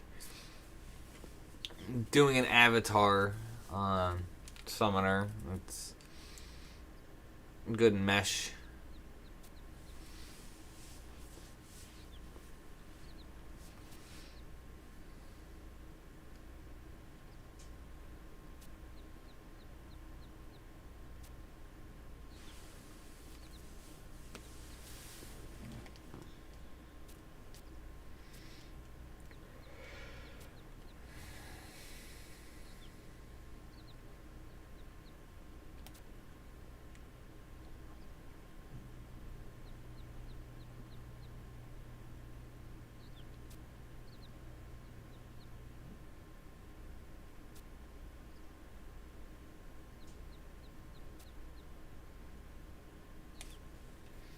Well, this is a good way to, like, clear and you can solo cards. It's not the most efficient way. Obviously, if there was a group for going for Omen that's going to be clearing objectives, that's going to be better. Because pretty much you're just going in there and killing mobs. And somewhat efficient way, I would say.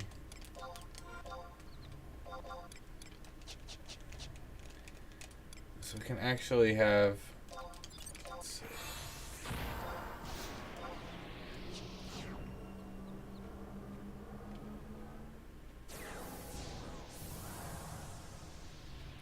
Cool, new summon. People have been asking for a new summon forever. For Summoner. Let's look at her abilities, even though I just did that. So what's the cost? 222? Can't remember how much Volt Strike is. 182. It's probably about the same.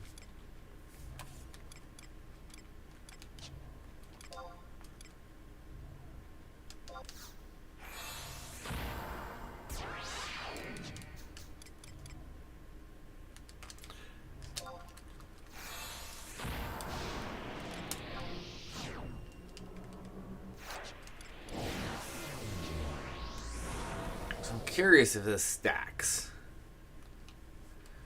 If not, that'll be definitely something else to buff for when doing a fight if you know you're going to be getting a lot of magic damage.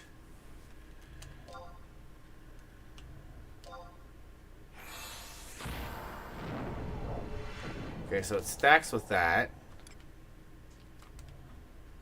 And then it's not Phalanx, so I'm sure it would stack with Phalanx. Wow, okay, so that's really good to know.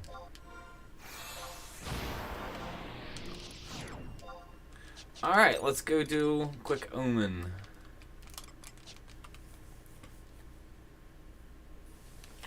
Oh, did it lose chat again? Well, no new messages have come in.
Has anyone gotten any good dark matter augments this campaign? I haven't.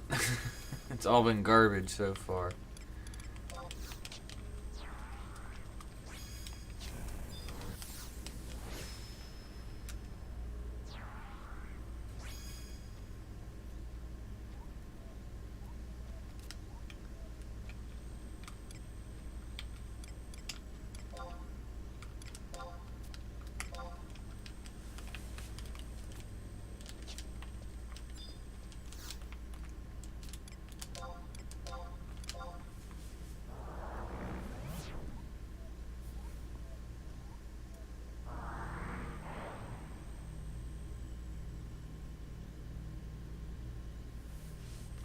What's the question for garbage? It's, yeah, I mean... Yeah, I just haven't gotten any good augments. It's been all... Remember, I actually had one, I was like, really? I did dark matter augment, and it came with, like, 6 accuracy. Like, literally, that's it. Like, 6 accuracy. I was like, are you freaking kidding me? I'm like, you couldn't have it, like, 6 accuracy, 8 attack, I don't know. Like 2 decks and like that, like 6 like one stat and it's not even in double digits. Like, really?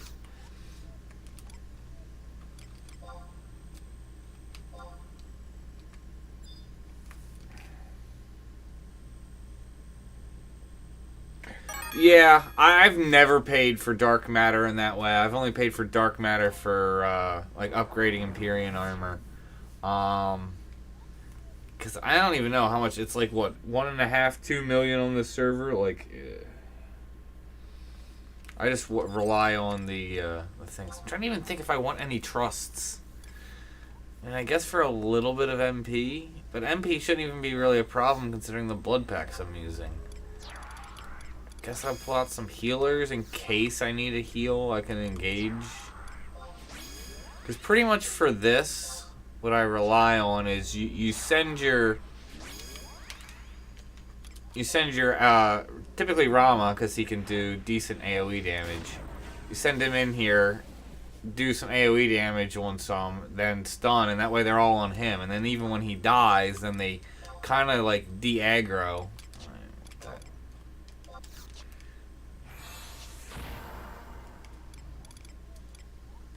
Actually...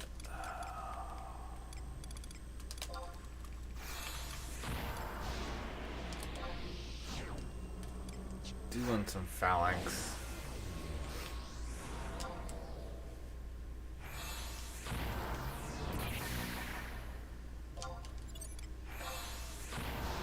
I mean, I guess pull out a tank also, even though, like I said, I'm not even really going to engage, because that can cause more problems than good. It's been a while since I've done this, though.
Come on. That's the last thing I was actually afraid of.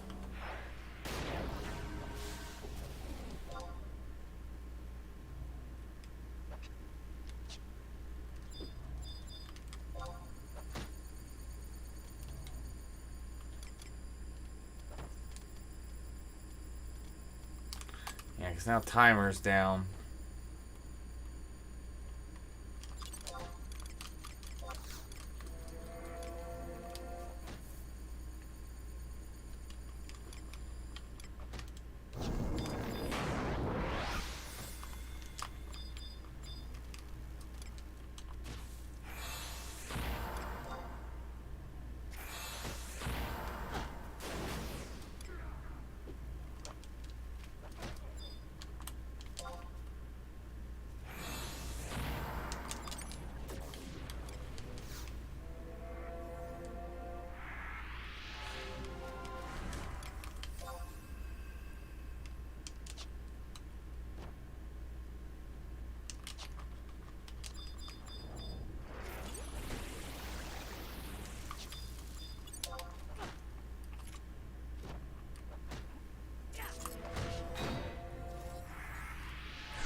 To actually speed up, or this is not going to be going well.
Right at the 3-minute mark.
So you might as well go up at this point. Could have done that much better. The breakup of mobs, but Pretty much that's the gist of how you want to do it, and you can clear out the mobs and keep going.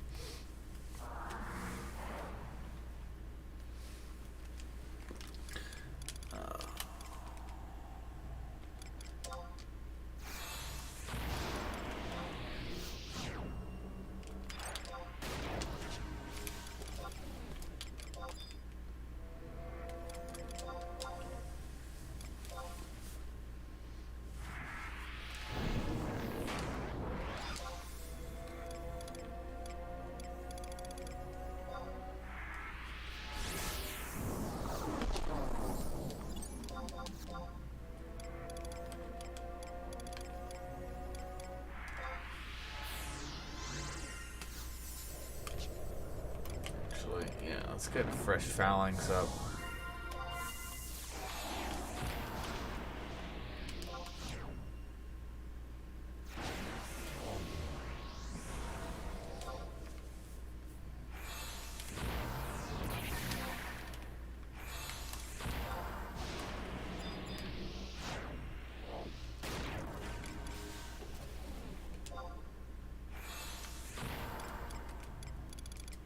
It's my time.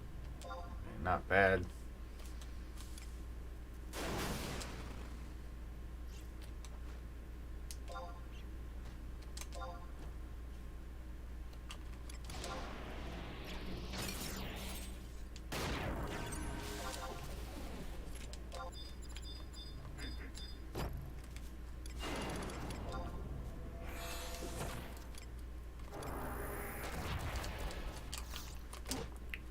Dang it.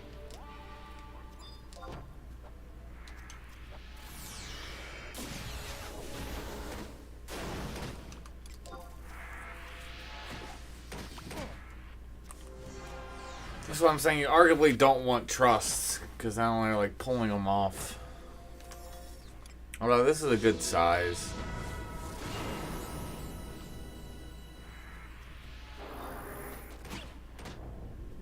4 seconds. That'll kill some.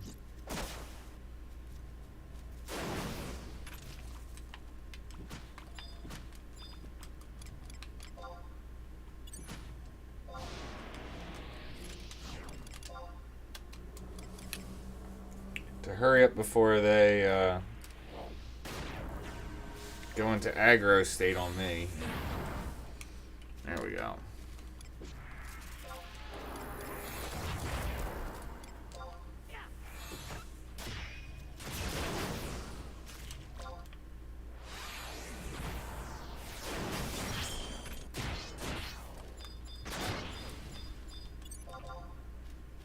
Nice. Multiple crystals. How did August pull hate? I mean, August is going to easily pull hate as soon as I'm engaged on the mob. Yeah, as soon as he, like, pops Provoke and Sentinel and stuff.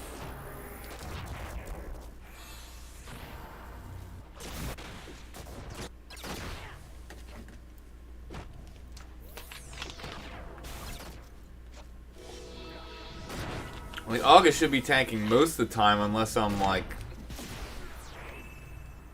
pop multiple blood packs at the start of a fight, or if I'm, you know, using my 2 hour. He should be holding hate for the most part.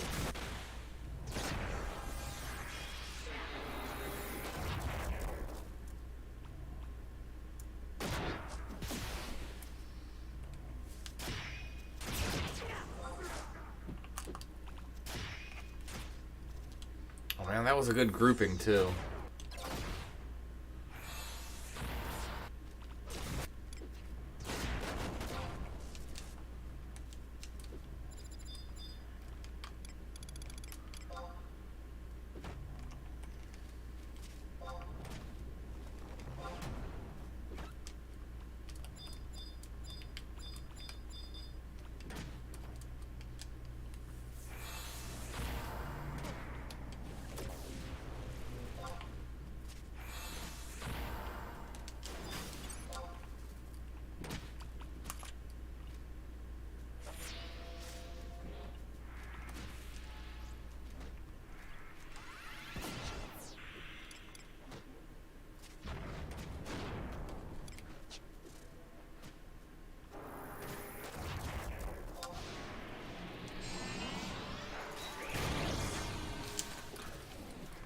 actually get...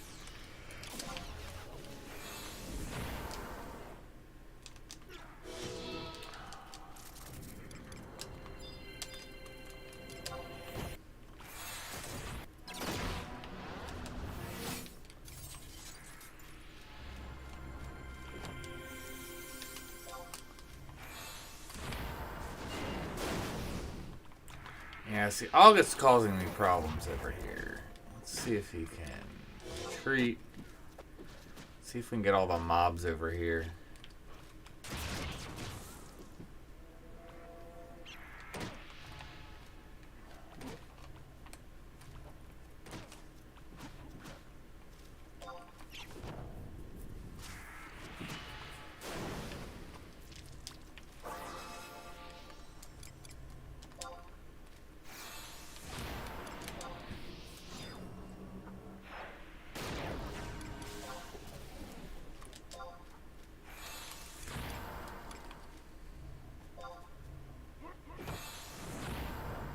Nice. That's what I was hoping for. Hit all 3 of them. Now I got them all in a nice little cluster.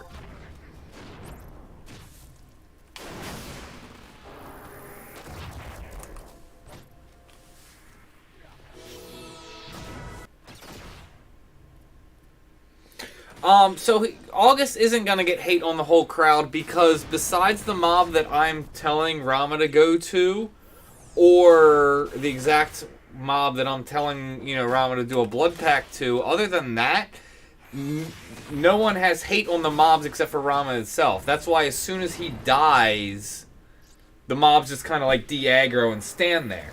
Which is, I mean, you want that, but you also want to make sure they don't start wandering off and then start regaining HP, because then you're obviously losing progress on the work you're doing. But that's essentially, like right now, you can see, like, they stopped the other 2.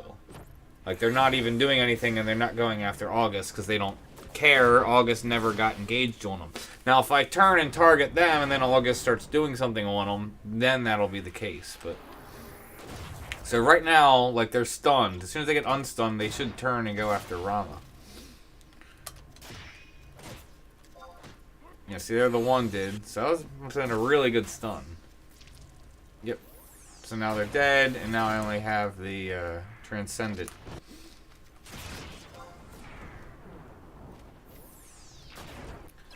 So this is how I farmed cards on Summoner Solo. Like I said, it's not the most effective way because it's very hard to hit a lot of the objectives solo on Summoner. I mean, I could have, like, I think it was this room. It was like magic weapon skills. I could have focused on doing that because I could have easily done magic weapon skills, but I don't really care for cards. I'm trying to even think if there's anything that I would even get use out of at this point. Because I know the body piece, +3, and a couple other pieces, but the feet, but yeah.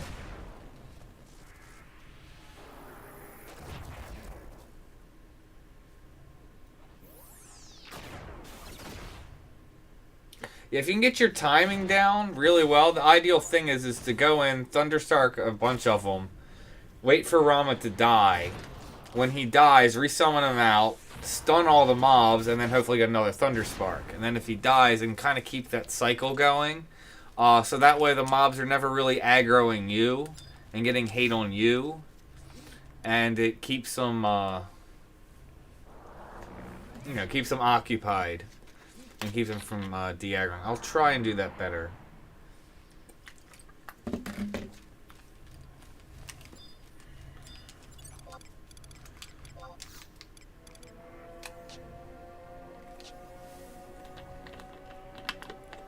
Let me try and do it without even engaging. Like I said, the problem is I haven't done this in forever.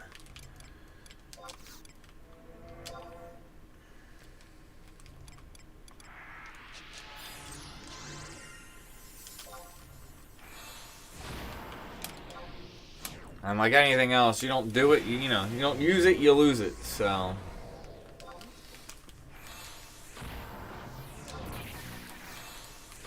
I mean, it's to some degree like riding a bike, but still, need to.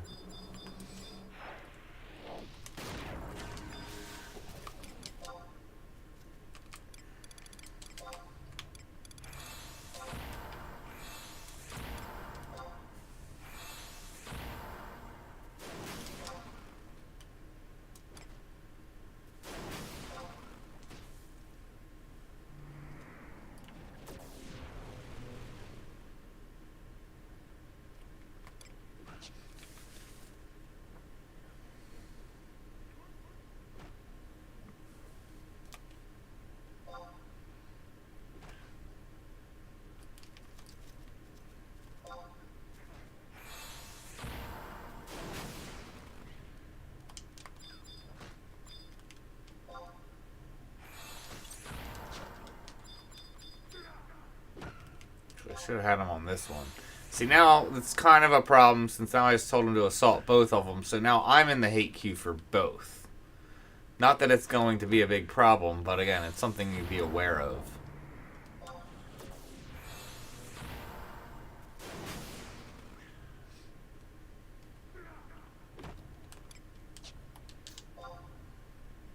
So, like, I could do 3 elemental weapon skills, 5 weapon skills, if I really cared about cards. Could also cast spells.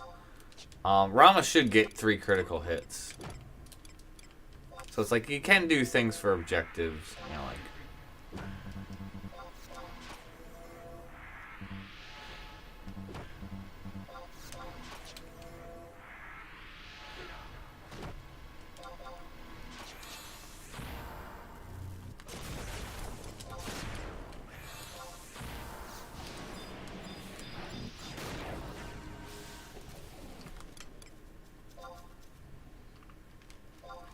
See if we can drag these guys over.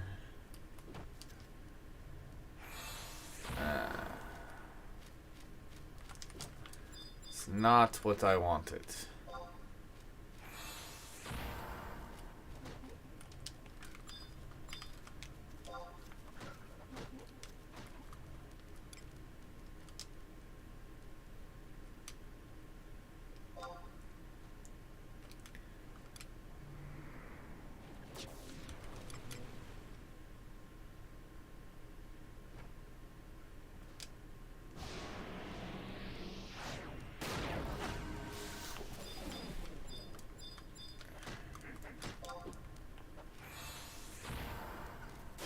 See, here's kind of the problem that I was saying. This is actually a huge problem. Transcendent Mandy. Alright, but we got him.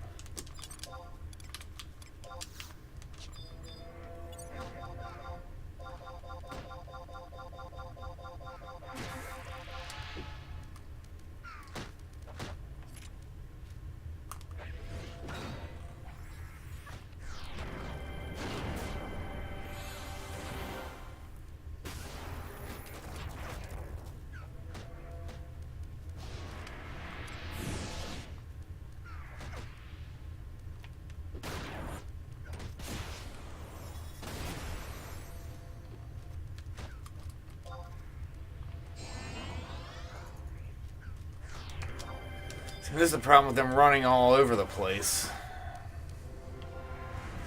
Making sure they're all getting hit.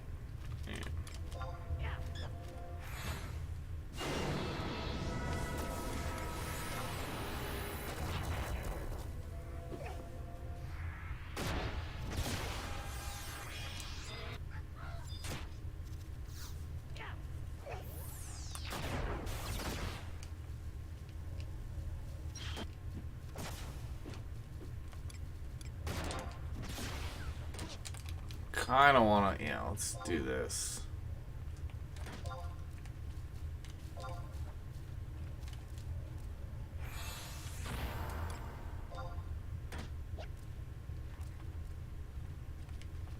Great.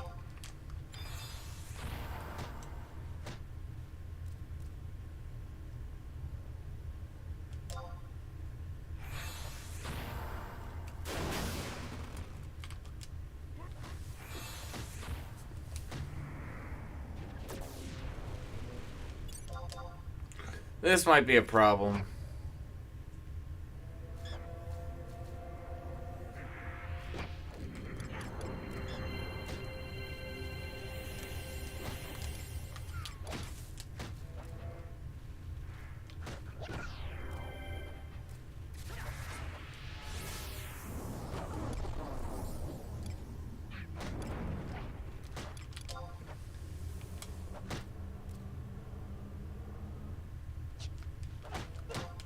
Yeah.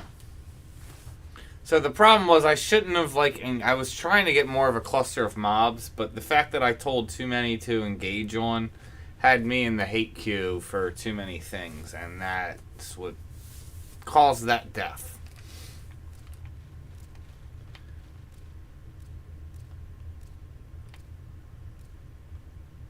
Luckily, being weakened doesn't really slow you down too much on Summoner. As soon as that Transcendent Mandy moves away, and we don't have... Hopefully he won't turn.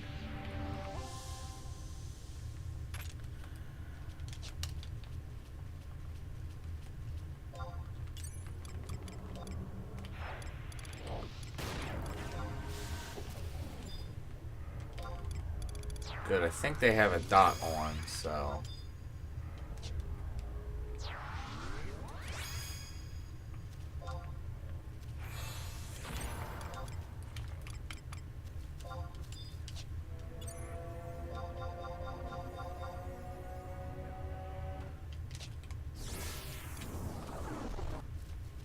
Really?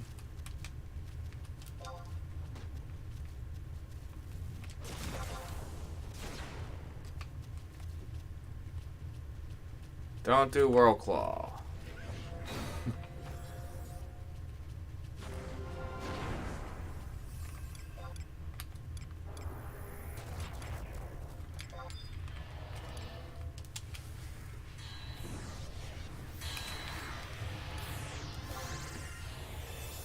So, like I said, I'm doing this quite poorly. I used to do it back in the day and could, like, very efficiently clear out a room. But again, I haven't done it in probably over a year. Actually, it's got to be more than that. Maybe going close to 2 years now. But like anything else, the more you do it, the better you'll get.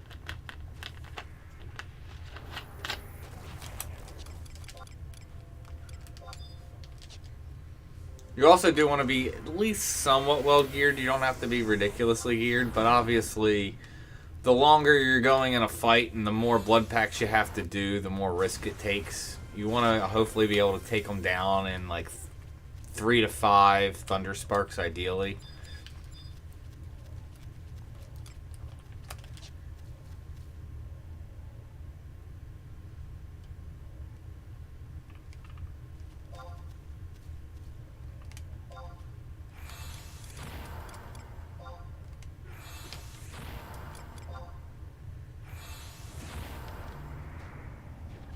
Ah, that's not what I meant to do.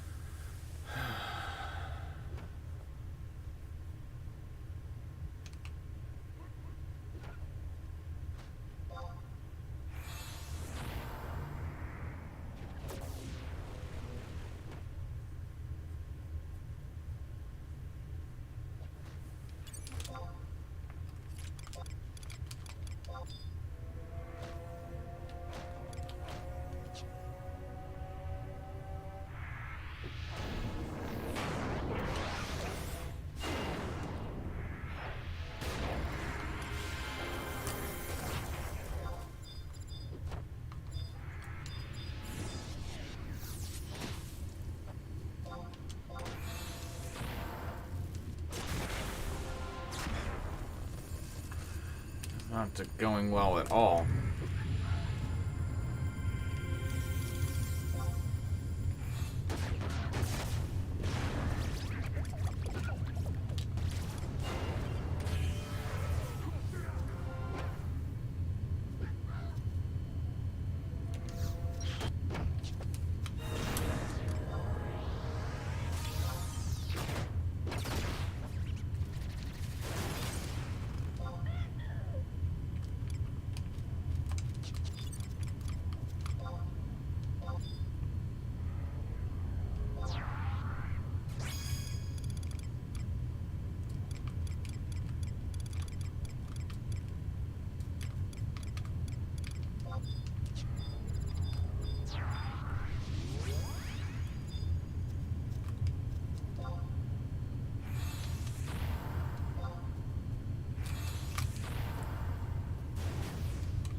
That's there. That's right. I forgot I did that also. Timely dismissals and then resummons is a good thing too.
Oh right, I never put. What I was seeing slow.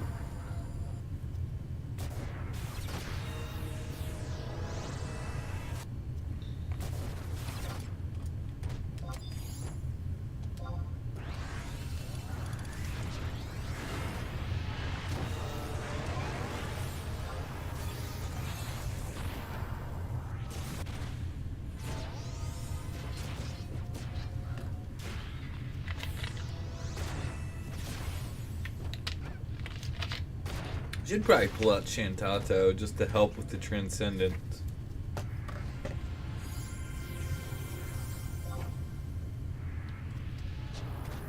Yeah, that's what I forgot. You want timely dismissals and then resummons. Like I said, it's been way too long since I've done this.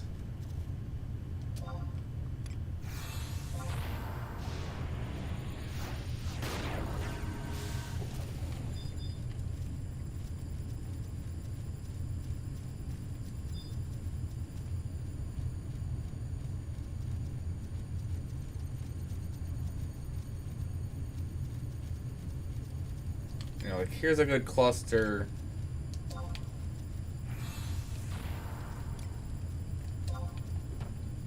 Actually, not really. The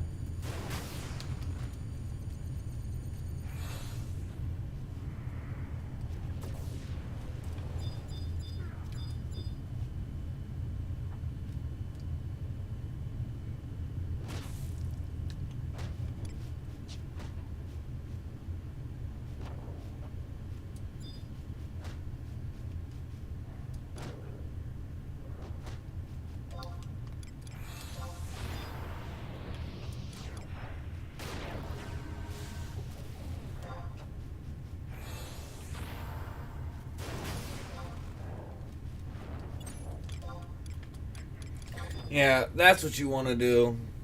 Because if you do that and then, yeah, keep it aligned right in Stanley 1, you only have one mob attacking you between rounds. You should have no problem getting him out. As long as he doesn't die too quickly.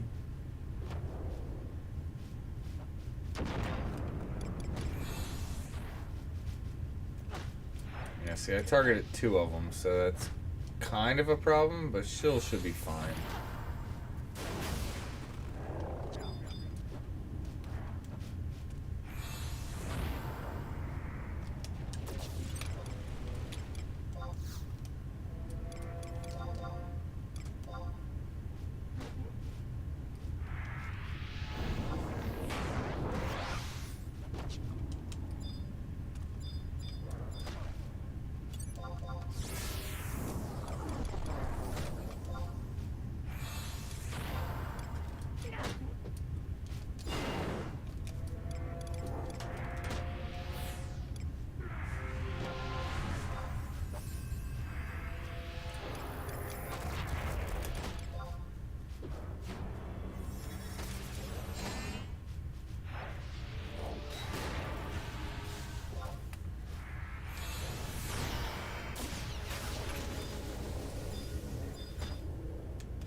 No, I'm not. PS2 support has long been discontinued. It's only on PC now. I used to play on PS2 way back in the day, but no, it's PC only now. I was actually playing on PC before they discontinued it on PlayStation 2. But yes, I am aware that I have the UI set up in a way that is very similar to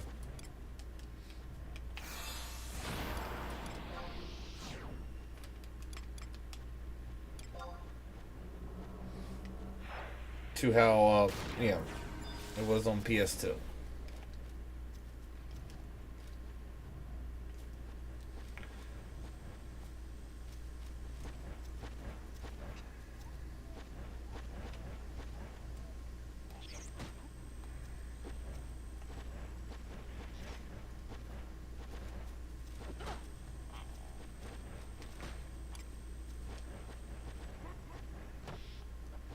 See if we can get a little crazy.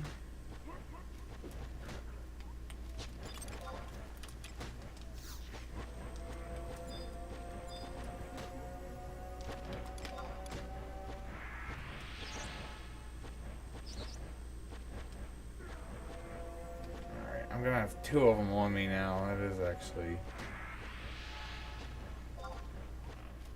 Whoa, whoa, whoa, whoa, whoa, whoa.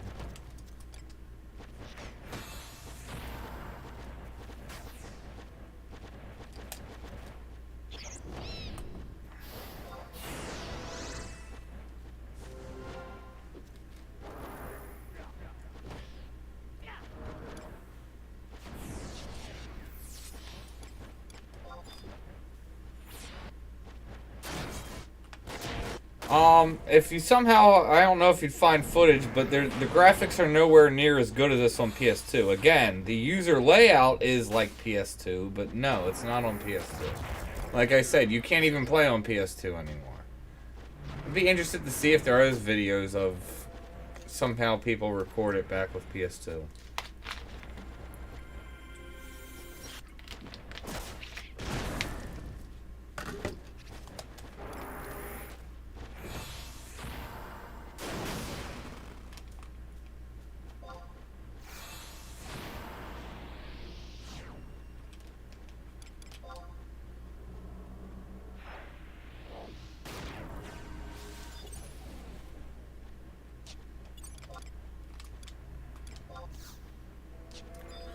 Running out of time.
I really should have pulled Shantato out.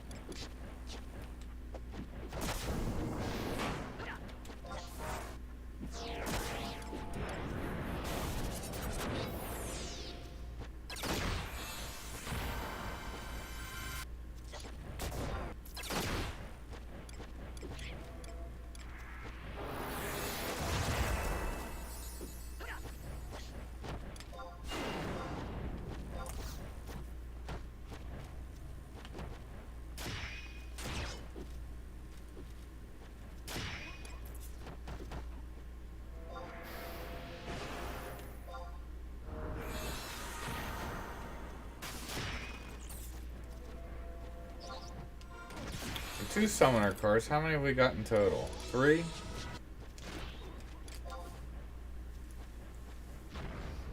Not great, but not bad.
Yeah, so if I was doing more what I was doing for these last few groups, I probably would have full clear.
A freaking amnesia.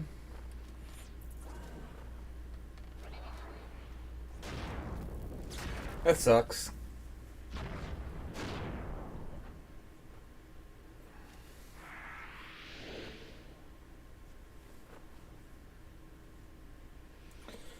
The goal is just to basically kill as many mobs as possible. I mean, the other objective is to try and hit objectives. But I mean, if you're going in on Summoner doing that, just getting the most amount of kills is going to give you the most cards.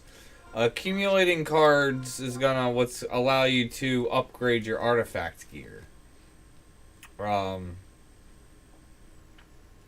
being able to go in there and solo it on Summoner is something that's good. So I got 3 cards for that, which could have done better, but again, it's been a long time since I did it and I forgot how I wanted to go about doing it. But it depends. You can have multiple goals to go in there. It's actually a decent XP.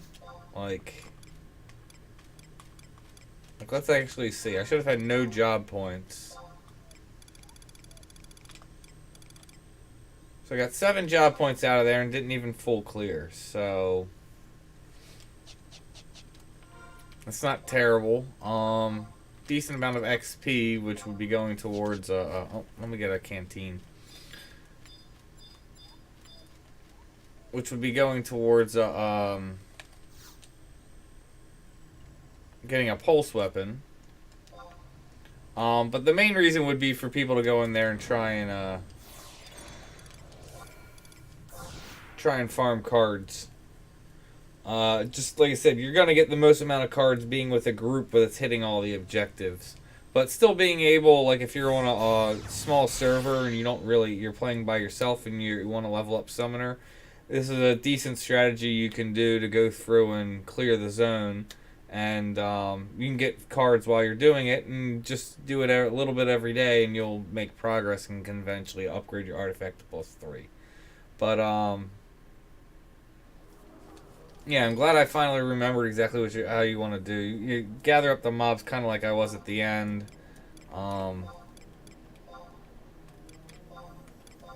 When you're ready to do your next blood pack, just dismiss so you have a fresh pet. Hit all the mobs, that way when they're all de-aggroed before they can start aggroing again, you hit them all again, and then all the hate will go on Rama. And at that point you can, you know, just keep cycling, and eventually you'll kill them all. Like I said, if I was doing what I was doing at the end, we probably would have full cleared. Like